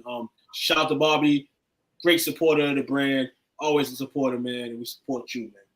Damn it, Bobby. Damn it, Bobby, man. Have you guys been paying attention to the Stanley Cup? Probably not. A little bit. No. I'm not, because we choked it away. The Stars are choking away. It's getting very interesting in the series between the Panthers and the Oilers. Panthers shot out the gate, 3-0 lead, looking to close. Since then, the Oilers have racked up 2 straight games, going back to Edmonton for Game 6, down 3-2, looking to bring it 7. I'm rooting for the Oilers in this cup, man. Just from what I potentially see and what the NHL needs. Those the NHL don't think they need anything, but you need something. Connor McDavid actually has been making noise, not only in these games, but if Edmonton ultimately loses this series, there's been a hint he can potentially be the MVP of the Stanley Cup if they lose. Yeah, so here's there's a list of players who have had back-to-back Stanley Cup games with 4 points in back-to-back games. The list is Connor McDavid. End of list. In the list, man. Setting the NHL record this postseason with 32, passing the great Wayne Gretzky record from 1988, while moving to 5th place for most points, 38 in a single season. He's in it, dishing the puck to guys for goals. He can score a goal or 2 by himself. He don't need no help for that. This man is playing incredible, and in the finals here, I kind of figured that he would come and perform. Kind of probably edgy and sketchy at how I'm picking the Oilers to win, but in all, man, he needs to be on radars. He needs everybody to know that this man is here. He's official whistle, man. So shout out to him playing ball. The Panthers definitely have been playing like the better team, but the Oilers have been able to scratch and claw and fight, man, and get themselves into a Game 6, which is played, I believe, tomorrow night at 8 o'clock. Hell of a play by the Red Sox pitcher there. Sorry, folks. Red Sox playing right now. What's the Hey, score? Jake, fuck the Blue Jays. Fuck the Blue Jays, man. We up 7-3 bottom of the ninth. Oh, they're 7-3 on the Blue Jays. So, hey, man, the Blue Jays coming into this series already losing already, man. And then you got the Yankees-Orioles tonight, 5-4 Orioles. Garrett Cole came back tonight. Yankees got the bottom of the ninth to try to win this out, man. Win this game. Let's see how he did today, actually. See how Garrett Cole fared today. Garrett Cole, 4 innings, 2 earned runs, 3 hits, 5 Ks. So subpar game back from Garrett Cole. The AL East is gonna get interesting. It's gonna get dope. A lot of stake to play, man, between July and September in the major leagues. The groups are solid. And that's the game. Let's go. Red Sox win. Yep. The Red Sox win. The Red Sox win, and New England continues their winning streak to start the week off from Sunday to today. Good week. Good week. Boston's really feeling it, man. Ain't nobody got time for that. Yeah. Motherfucking party, man. Some NFL news. You know what I'm saying? We can't forget the league, man. The league's coming up soon, man. The league's coming soon. Is this clause coming closer each day? Not soon enough. It's like 79 days. We're here, man. NFL's almost here, man. But hey, it seems like Kansas City can't stay out the media, and this is for bad reason. It is what an now? arrest. An arrest has been made. The Kansas City Chiefs wild offseason continues. Football Pro Talk has confirmed that Chiefs defensive end Isaiah Buggs has been arrested and now is facing charges of second-degree domestic violence and burglary. Their report follows the Tuscaloosa police tweeting as much as along with a mugshot photo. We see here that he's been charged with the crime, and what did he do? We're trying to I don't know what he did, but I see that Kansas City over there trying to build the Tim Tebow Gators, because that whole team is just cutting up. They're cutting up a lot, and it's the young boy. I mean, well, I guess that makes sense. It's the young boys, but he dragged the baby of the child's mother down some stairs before arrest. Tuscaloosa Police Department made the claim that they were trying to force Bergs to close his hookah lounge, which he has in the area. And it's pretty much what they're saying. He has domestic violence second degree. I believe this is his second time being arrested in as many months. He allegedly on June 16 entered the apartment of Yama Johnson unlawfully with the intent to commit a crime. He broke into the apartment with a tire iron and dragged Johnson down the stairs, causing scratch marks on her wrist. Bergs then left the apartment, according to court documents. A 911 call was made, and he was found in the parking lot of a fast food restaurant. Fucking Arby's. This has already steamed this season of the Rasheem Rice controversy. Veterans report to camps on July 20th. It's going to be interesting what these violations will be from the NFL in terms of not only those two players, but any players that's been in trouble during this offseason. Chiefs continue to chief in terms of the bad media press, but as long as they continue to bring championships in, you can give yourself a pat on the back, I guess, for their actions, man. As long as I guess it's not Patrick Mahomes or Travis Kelce, I guess they can live with it. I guess on some championship teams, you need troubles like this in order to stay somewhat good. You don't need all that trouble, man. You don't need Kadarius Toney trouble, but let's see if these troubles right here can kind of down themselves, man. Best team still in the NFL until somebody can beat them. Now I have this interesting list here. Players that begin paid. Players that can continue to get paid in the league. These are a couple players that teams will regret their contracts sooner rather than later, or later rather than sooner. First player up, Trevor Lawrence. Why they might regret it? They still yet to finish above 9-8 with Lawrence, who has a 21st highest passer rating during a disappointing third pro season in 2023. There's a good chance that the 2021 number one overall pick never lives up to the draft hype. So last year was a bad year for him. He had a little bit of injury and stuff like that. We can't count his rookie season. That Urban Meyer season, that started his growth. Hey, look, I didn't want to hear that shit from Mac Jones. I don't want to hear that shit for Will, thank you. And I thought you was going to go the other way with this shit. Real shit. I agree. I don't care. You're the number one pick. You could be compared to Peyton Manning and all these motherfuckers. Listen here. I don't care what kind of coach you have and what type of child. Yeah, it fucked up the team a bit. You say that. But overall, no, this is not acceptable from this guy. Not acceptable. We're not giving him any. All I'm gonna say is this. I'll say, like, he got a little leash still. It's not like we're ready to hang them, boy, but he's on the hot seat because now he got the contract or whatever. Now he is. You're right. Now it's super hot seat time. So, like, where another guy might get a little more leadway, his leadway is over. You the first overall. You are the greatest prospect ever, allegedly, at quarterback. Right. It's about time. It's about time. T-Law definitely had his chance last year with Ridley, but I mean, Ridley off the gambling suspension and all that stuff, man. I mean, Ridley wasn't Ridley. He was good, but he wasn't.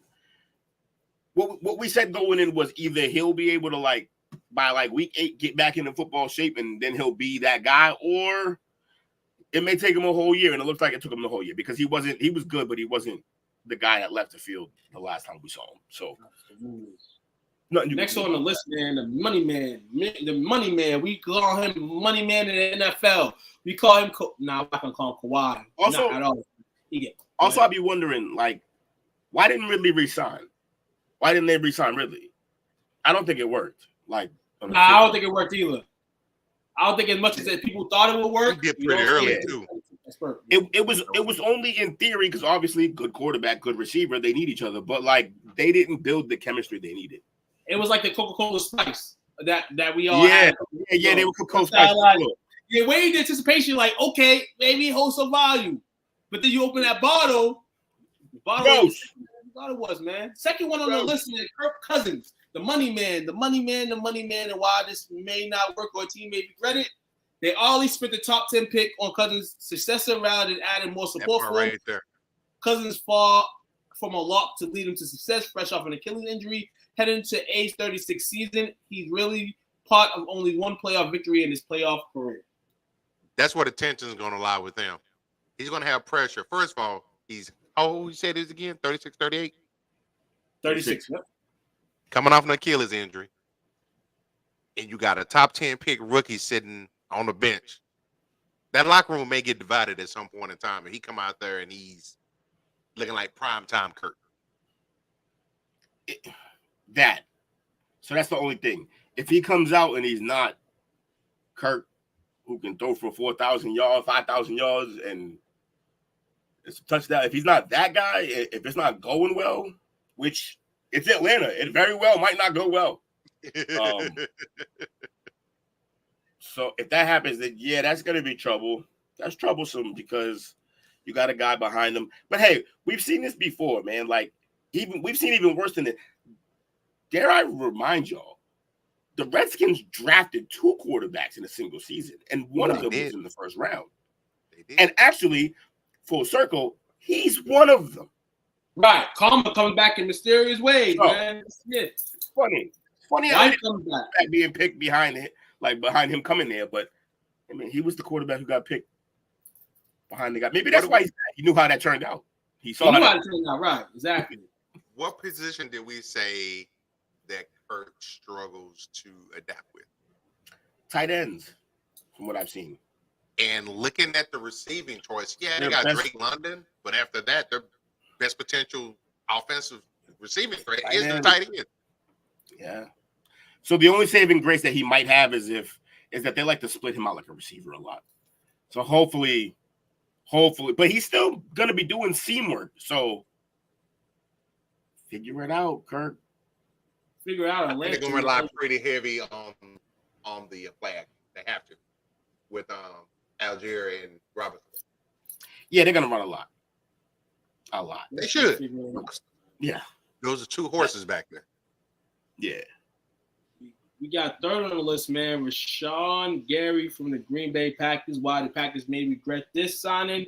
There's the 9 of talent, 26 years old Gary is, and 5 years into his career. He's never been to a first or second all-team, all-pro, nor he's been a Pro Bowler. His numbers haven't taken off, and his consistency was sometimes lacking. Has he peaked? A lot of money for a guy you're not sure of. Has who peaked? Gary. Rashawn Gary. John Gary from the Packers. Yeah, maybe. I don't know. How consequential was that? $34 million of is guaranteed. Oh, that's not great. Out of 96, yeah. So they got in the back of their mind, they're like, just in case. Yeah, they. So they'll move on from that. He won't finish there. We got next on the list, man. QB Stafford on his goddamn list here. Justin Herbert of the Los Angeles Chargers. Why, after all this turmoil with this guy, why they might regret it?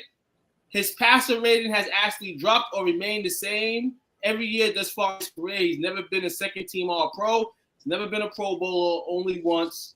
He's coming off a disappointing 2023 season and is now learning a whole new offense for a team that doesn't appear to be overly competitive. It's hard to see this parent becoming something awesome. This is the year right here. And it sucks that it has to come in a year like this where you got new coaching, learning new offense and all this stuff, man. But if we're gonna get the same lack to Justin Fields, I mean not Justin Fields, Trevor Lawrence, who's probably not had half as good as the team that Justin Herbert's had. Yeah, we gotta start talking about him in the same light as well. I'll push back a little bit on that. I agree with you. I do agree with you. But that Chargers team is all names and nothing to show for it. I don't know that that's even a good team. And the best players on that team were at receiver and always dead. Like, it's just, I don't think he's been playing with that good of a team. That being said, you can't throw 4 picks in a playoff game. So, guess who his wide receivers are? Oh, wait, no, that wasn't him. That was Lawrence who threw that. That was Lawrence who threw the 4 picks. Yeah, he lost it. That's what it was. He lost the game in which the other quarterback threw 4 picks. Who's his receivers?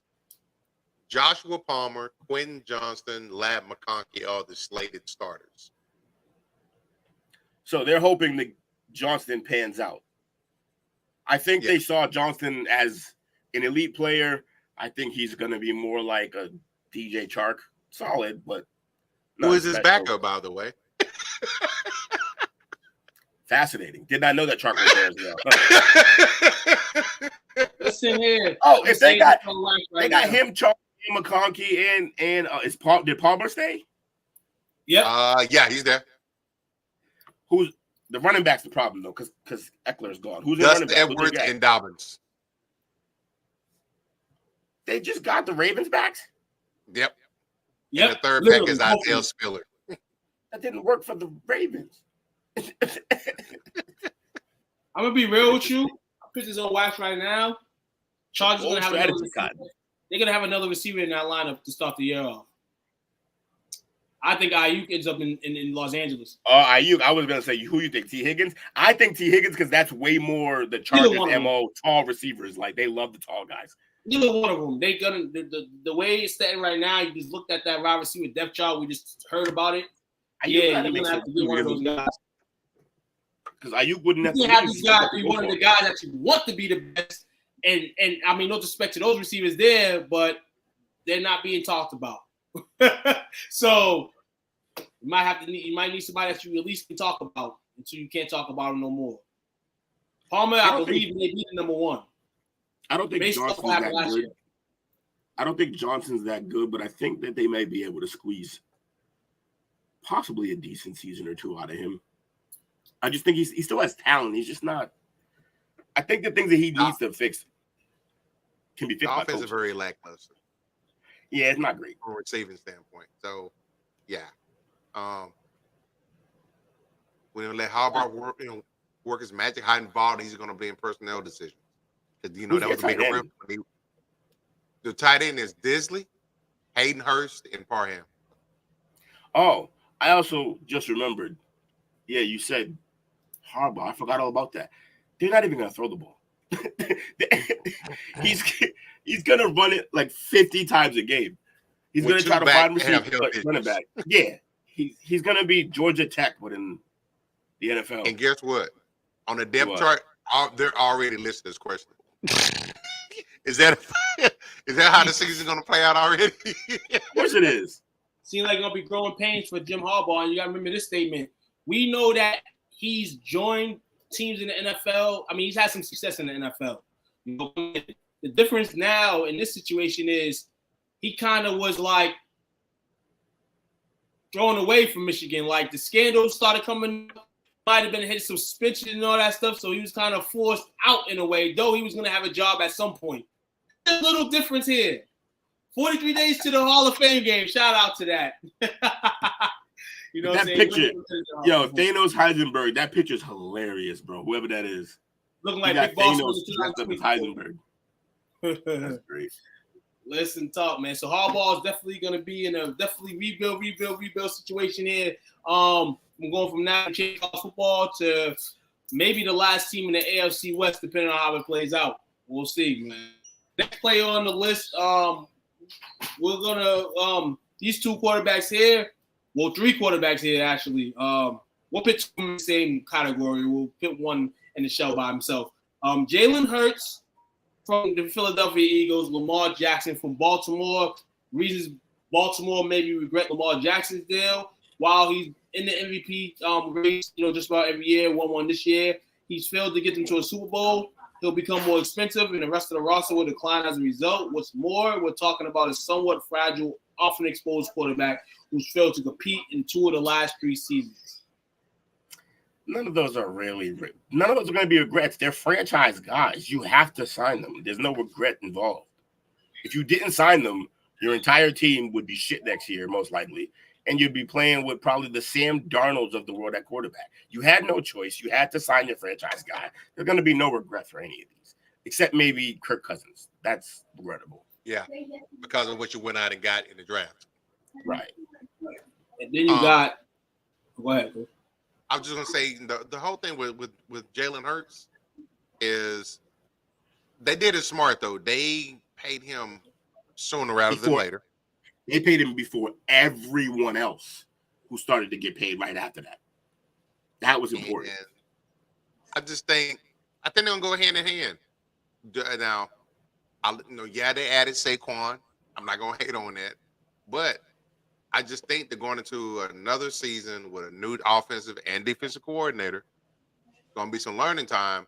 Will the Philly faithful be patient enough for that? I doubt it. So they may be looking at possibly a new head coach going into next year. And there may, there's already some chinks in the armor as far as them reneging on Hurts. Yeah, that seat's hot as hell for Sirianni right now because the team's roster, the roster is too talented to not succeed. And yes, he's been to a bowl, but you lost. I didn't realize that John Ross is on the roster. John Ross. Hey, yo. That's the fastest bum in America. Anthony Price.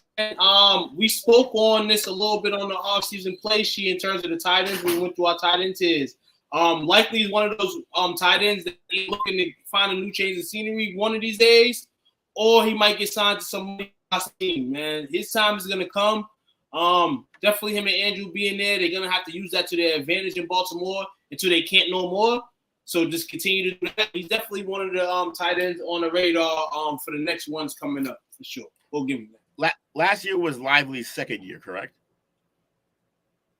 Believe so.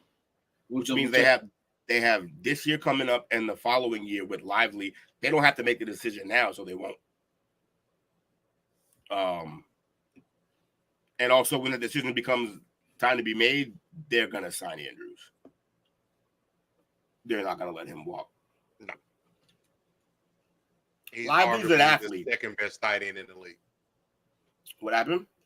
He's arguably the second best tight end in the league. Yeah, and I could make a further argument that if he was on the Chiefs, he'd be the first. Yes. So he's the better blocker out of the two. Oh, yeah. Kelsey don't block. That motherfucker just run.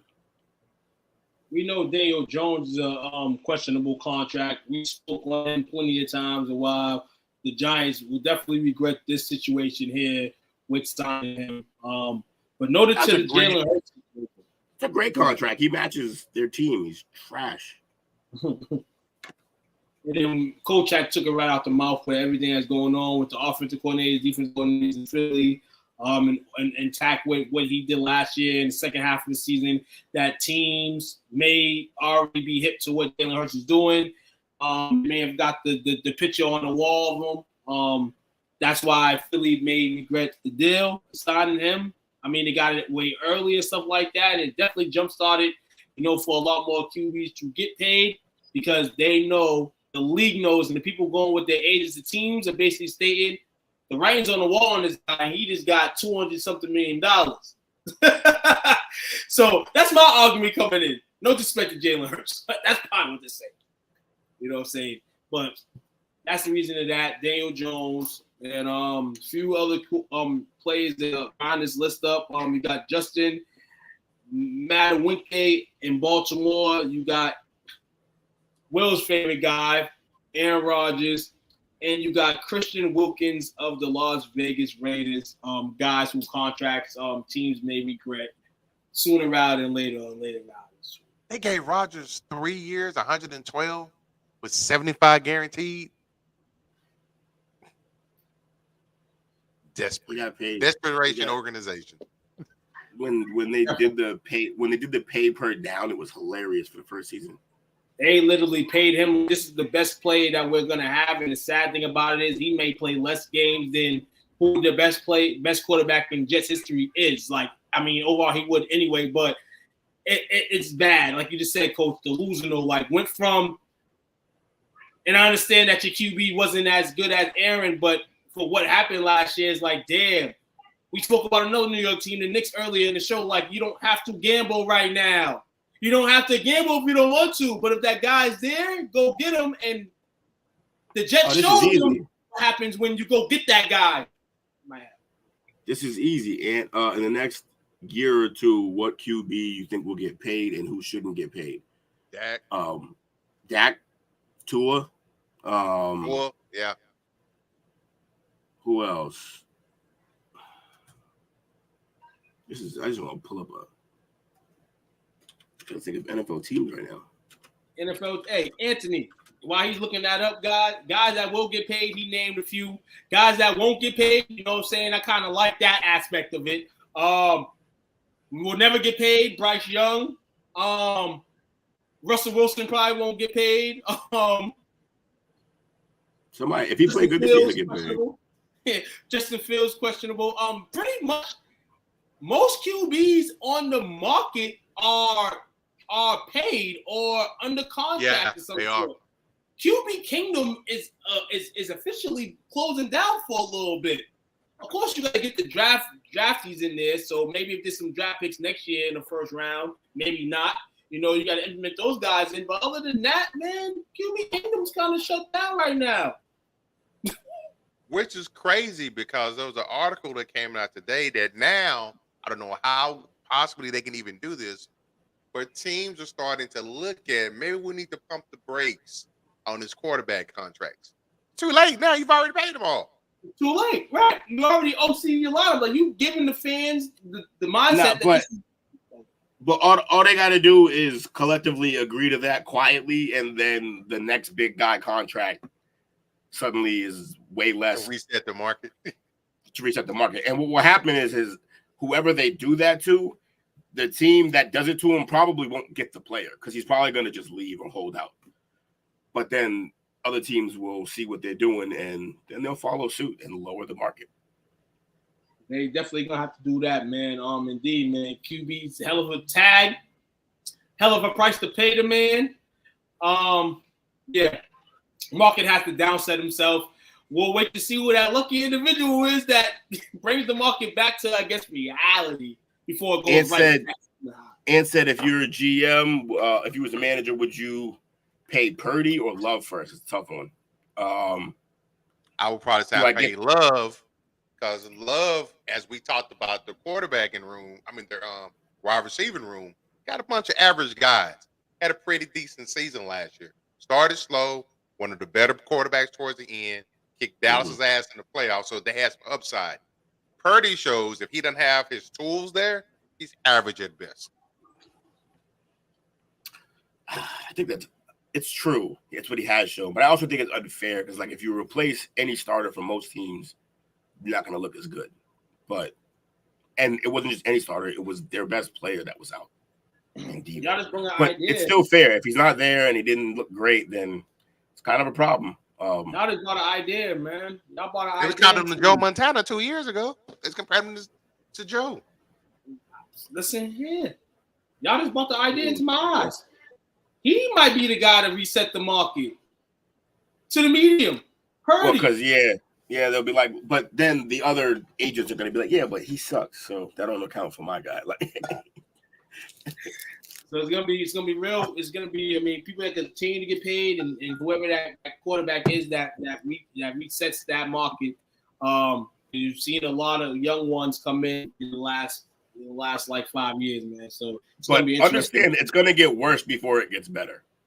Oh yeah, absolutely. It's gonna get worse right now with the quarterbacks that are waiting for deals still right now. These are kind of the guys that you're like, should you give them this money? What should we do with these guys? They could actually reset the market with Dak. Honestly, They could. You're right. So Tom Pelissero, he was recently on the NFL Network's Rich Eisen show.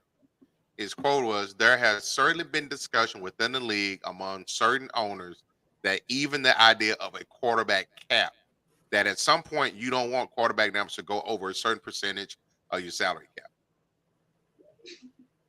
Makes sense. You got to, because it's becoming so highly of a position that people Making are money just from other saying, "We don't positions." pay for that." Right. I mean, they basically have just all but eliminated running back contracts, and that's where all the money went. Yep. To quarterbacks. Yeah, it's bad. Not ideal. But to all those people out there who always saying football players shouldn't make all that money that they're getting, guess what? They're gonna put a cap on here. That money's still gonna keep rolling in, but where's that money gonna go? Up top. It's on those pockets. Money's gonna go to those shabby owners. They need to expand the cap, though, and I don't know how they're going to shrink the quarterback contracts when the cap's expanding. That part. And they're It's not gonna be a paying tough- running backs. It's a tough sell, guys. If I'm a quarterback agent, I'm just like, click. Like, Give it to the running backs.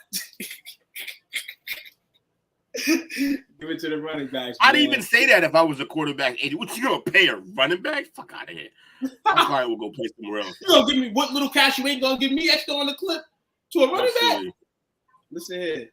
You know, sign the next Ruben Drones, beat it. Listen here, man. That's our NFL. J.K. Dobbins. Chit chatter matter, man. Hey, listen here, coach.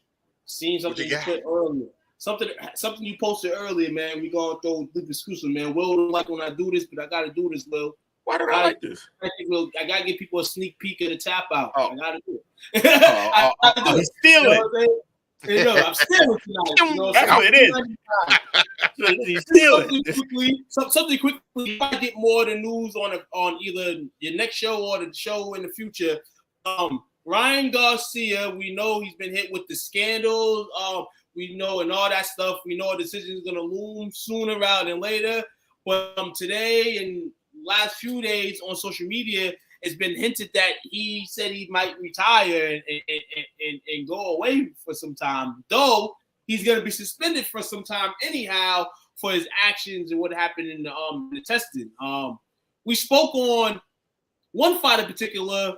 I don't think he was suspended for PEDs, but he dealt with some jail stints and all that stuff, and it was probably about 2 years before he entered the ring again, and that's Mike Tyson. I think at some point one of his licenses got taken from the state of Nevada, and it was about a year and some change before he could come back and fight. But often when a boxer is suspended, it's about a year and a half, give or take.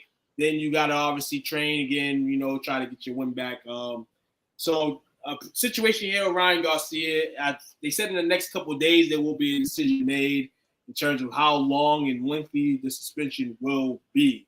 So the life of Ryan is going to take a turn. This guy, I'll say in a sense, a YouTube sensation, not in the sense for that he gained his way to stardom and build up from boxing, from when he was young and stuff. Yeah, but, he's the first social media boxer, really. First social media boxer for what he could do, how fast his hands could go. This man literally in California was boxing somebody off the street. Like, you're a professional boxer, no gloves on, fighting people in Venice Beach. Like, this guy, he's made a name for himself, and that's the boxing game nowadays. If you're not the guy ranked, the way to try to get yourself into the ranks is kind of, show yourself out. We've seen people like Adrian Broner do this and, other guys. But for Ryan, man, though we don't think so, his plateau and the views and everything he's gotten has got the opportunities that he's gotten. Particularly, his last matchup against Devin Haney when he was able to be victorious. But testing is showing that maybe victory shouldn't be on his belt. It's a tough situation for him, man, because though think what you want about him. I mean, he bought some joy to boxing. You know what I'm saying? Hey, what we learned is people don't give a shit as long as you put on a show. Right. And honestly, having the controversy after is probably, I don't know how it's gonna work in terms of his boxing career, but he's more marketable now. He's gonna make more money. He's gonna do these little side fights. He'll probably be on a Jake Paul card before he gets back into the real boxing, if at all. We'll see what happens. But yeah. In terms of this question, first of all, can we finally say Tank Davis is top 5 pound for pound? We can say that on Friday when we talk about this shit. Stop it, too. Right. Stop it. I'm going to speak on that. When was Tank never top 5 pound for pound? Listen here. This is what TV's. That's what TV gets you. I won't be on the top of Friday, so I'll give him 10 seconds. Go on Friday and tap out. Tap out. Tank's the man. Tank's who we come to see. Tank's the only man watching who you can spin your. Oh yeah, I'm gonna. Yeah, it's probably gonna be in the. It's probably gonna be an opening line to the episode. Tank. Yeah. Opening line. You gotta say that. This man. It'll be Tank Davis and Ryan and then Ryan Garcia and then then the not UFC stuff. Throw off the top. Tap out. Honestly. Tap Out's gonna be lit this week. We got a bunch of shit to talk about. Everything that's happening in the UFC right now. The Conor situation and fights coming up. We will talk about that on Friday. Come through. Right. Friday's gonna be a loaded show over there. So anything combat wise, you know what I'm saying? Tune into the fellas, Wu-Tang Jake, Will on Friday night, as well tomorrow night. Best in the world will be on some interesting topics over there. Fire. The top rope hasn't been working in WWE. So we'll talk about the top rope. What happened? It keep breaking? Top rope in the last, not even like broken. Basically, you can say that, people just been having the worst luck with, top rope moves, going over the top rope, things of that nature. So we'll tap the grip team is going to be on the fire this week. You got to fix that shit, man. You got to get that together. Myself and the fellas will have a lot. So yeah, man. Yankees tied it. How'd we get to? How'd that happen? What game is that? Yankees in Baltimore. Orioles. Yankees. So the Yankees ended up getting that nut back in. They pushed it into extras, but now Baltimore's already up 2 more. So this game's over. The rule, the bottom of the innings with the guy on second off the rip is just like suicide. If it's suicide in a sense, but you can still have a chance to come back. You got a man on second, but that I told everybody from the first day I found out. I like it. I like it. I don't like that. It doesn't really add. Like a guy can score a run that he didn't really get on base for. That's weird. Right, but it's kind of whack. They think it's in all the slight like speed the game up in the extra innings, but you're speeding the game up more than enough in the regular innings. I mean, you try to speed it, you try to get the runs. Does anybody know how it works? What? Does anybody know how it works? No. So who is the runner that's on second when the innings started? You can pick anybody, or is it the next guy in the lineup? Because I don't want that guy. I don't want that. We'll find out. I hope not, because I wouldn't. What if my next guy in my lineup is a fucking bat? I don't want to take the bat out of his hand. You put him on second, he could put himself on home. That's true. Right, hold on.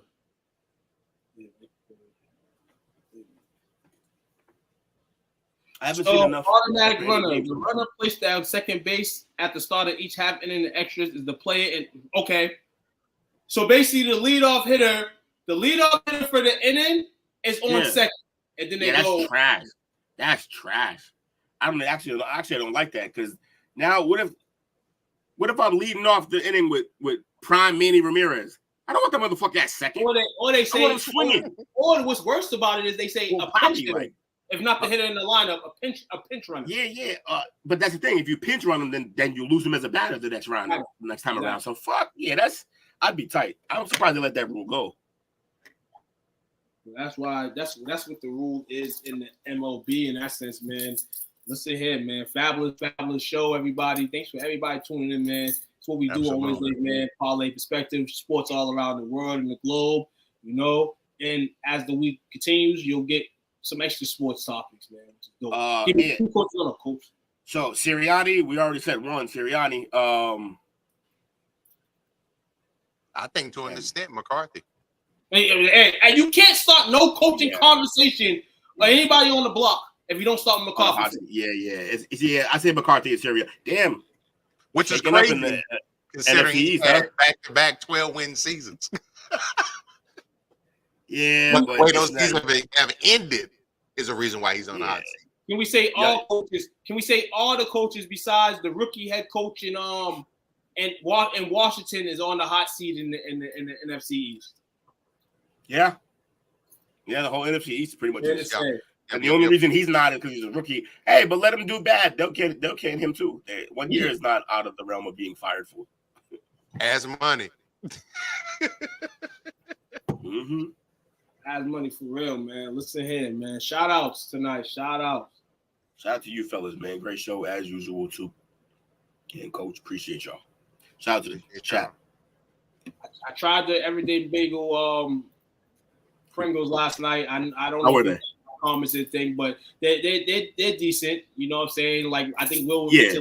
Like, if somebody was to give me them, I'll eat them all day. I don't know if I'll buy more than 2 times of that flavor, but ultimately it does good. I got about a quarter of the package left. I got some Philly cheesesteak Pringles in there. Oh, I got sweet chili ones. Fire. Sweet bomb. Yeah. Sweet chili sound good. I ain't opened them yet. Matter of fact, I'm about to make a sandwich that has them. Shout out to everybody that tuned in tonight, man. Always love to you guys on this fabulous We are Tuesday. literally lit up when he said I'm about to go make a sandwich. I realized I got sandwich meat, I got all that, and I got chips to go with it.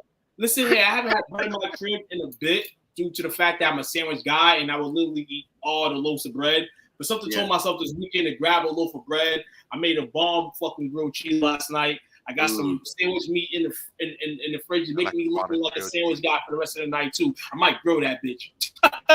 Don't play. Well, I'll turn this into a chop up quick. Don't play with me. That's it. Yeah. I ate like a pound of cheese and ham in the last 2 weeks, but without chips. Now I got chips. I'm hyped. You chips at the side dish, or you stick a couple chips in the sandwich? It depends on how I'm feeling that day. I do a little bit of both though. Sir, man. Make the sandwich bulky, you know what I'm saying? I put a little crunch in there. Dude. Thursday night. Just a reminder, man. Y'all going to that parade on Friday, man. Y'all better wake up early, man. Maximize that traffic. Anywhere, everywhere, man. Spread it out everywhere. I'll be at the crib watching all of them have fun. I'm good. Be there in Lakers gear. You know, I won't be there. I'll probably be walking around it before it starts. Should be a good time, though. Drunk parades is a young man's game. Definitely. Facts. I found that out last year. I about died. Mm-hmm. at the Rangers one, right? Yeah, I about died, Yeah. man. Literally, if I could have, I would have crawled back to my car. Oh, and you was out there with a bunch of yeehaws. Like it was climbing poles and risking the general safety of everyone. Passing a drunk midget around. Oh, that's the best.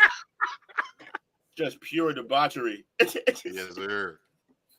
Appreciate you, fellas, man. Another great week. Looking forward to a strong closeout for the weekend with a great tap-out show, with a great wrestling show. Got this, man.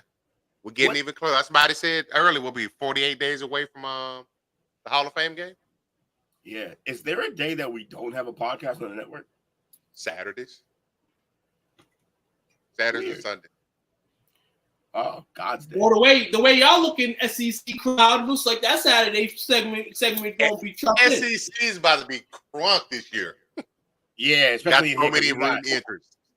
Yeah, like our entire group is basically SEC almost. Like, it's, except for Tuke for some reason who just won't let go of BC. Like, hold on. Join the club, bro. We can't leave yet. We can't leave yet without this last little snippet. The NCAA College Basketball Committee has let us know in 2025-26 they will be expanding the tournament from I saw that. From 200 to 500. Why? I am excited, baby. I need to give the news to you. I forgot about that. When I saw that, I immediately thought it too. Expand all college sports. And I tell you why. One more grade is here, but a lot of shit expanded because soon enough, all the money from the 10 schools that you get money for, you're going to have to combine all the other schools to get that money, man. Listen here. You're losing money, but you have to find ways to gain money. And the way to gain money is to expand your teams in the tournaments, man. I'm not mad at that, man. I'm going to leave out now. I can't wait for those first couple of games into the tournament where it looks like a bubble game because no one's there, because no one wants to watch that type of basketball. Cut it out. The better wants to watch it. The better wants to spread that 16.5-point spread. To go over the game. We got it. Hey, you are willing to ruin college basketball in the name of gambling. I've had enough. I'm gonna tell you why. I'm gonna tell you this too. That's college basketball been ruined, dog. Ain't no other way they can ruin it even more, man. Yes, this is the way I'm telling you. School spirit has woken. This is the one way you can make it worse. Give teams more hope. Hope, that is. Bro. Not a prayer. So I don't think people realize like there's an unseen consequence that's coming. The fact that if you notice, there's not a lot of one and dones anymore. You're not getting those guys. So either they're just going to the G League or like, I mean, there is some one and dones, but you're not getting these crazy like superstars, I feel like, anymore coming out of college ball. Okay, so that's one less reason to watch during the regular season. Now you're basically making the regular season irrelevant because everybody in their aunt can come and play in the tournament. That's my problem with it. We're not going to watch college basketball anymore, and then they're going to lose all this money. But then you also got these crazy ass transfer portals that just hitting more than ever. So, like, I think the whole thing sometimes of the tournament, yeah, you have those big names, you know, that's on television, but you have to make some. Look for instance. And it's not going to help at all in the sense of it's still the NCAA tournament. You know, a team more likely that's good is going to win. Is that the draft sucks this year. There's no potential guys on the radar on the list. So you have to bring up all these teams now for somebody to try to get a name. That's all I'm saying. You're going to get your one and done, but it gets more to what college basketball feels they're going to need. And they're going to end up broke at some point. Kentucky and all these guys, you know, the one and dones are going other places. You're gonna need, I don't know, man, but Khalid, I love that shit. I can't wait for opening day where Youngstown State plays Chaminade. Fucking, what are we doing? Mild Invitational, baby. Here's the thing. That's kind of what they did. They're just gonna fucking meld the NIT into the tournament and just have like a 240 team turn. Like I don't understand. I don't understand. Sir, man, more news coming out with that, man. We gonna how about they just cut the season in half and just start the tournament mid-season? Double game elimination. Let's go mad. Let's go crazy. That'd be fire. Might be on to something. Like go straight into conference, and then from conference go straight to tourney. Right in. That can pay us later. But they won't, and then they won't pay us, and we'll just be stuck with Tuke's favorite 200 teams. A lot of the preseason stuff is based on how much money the school's trying to get to try to just get a game. So I don't think they'll eliminate that. It's a good idea, but they won't eliminate that. They need Duke versus Bucket Hill College.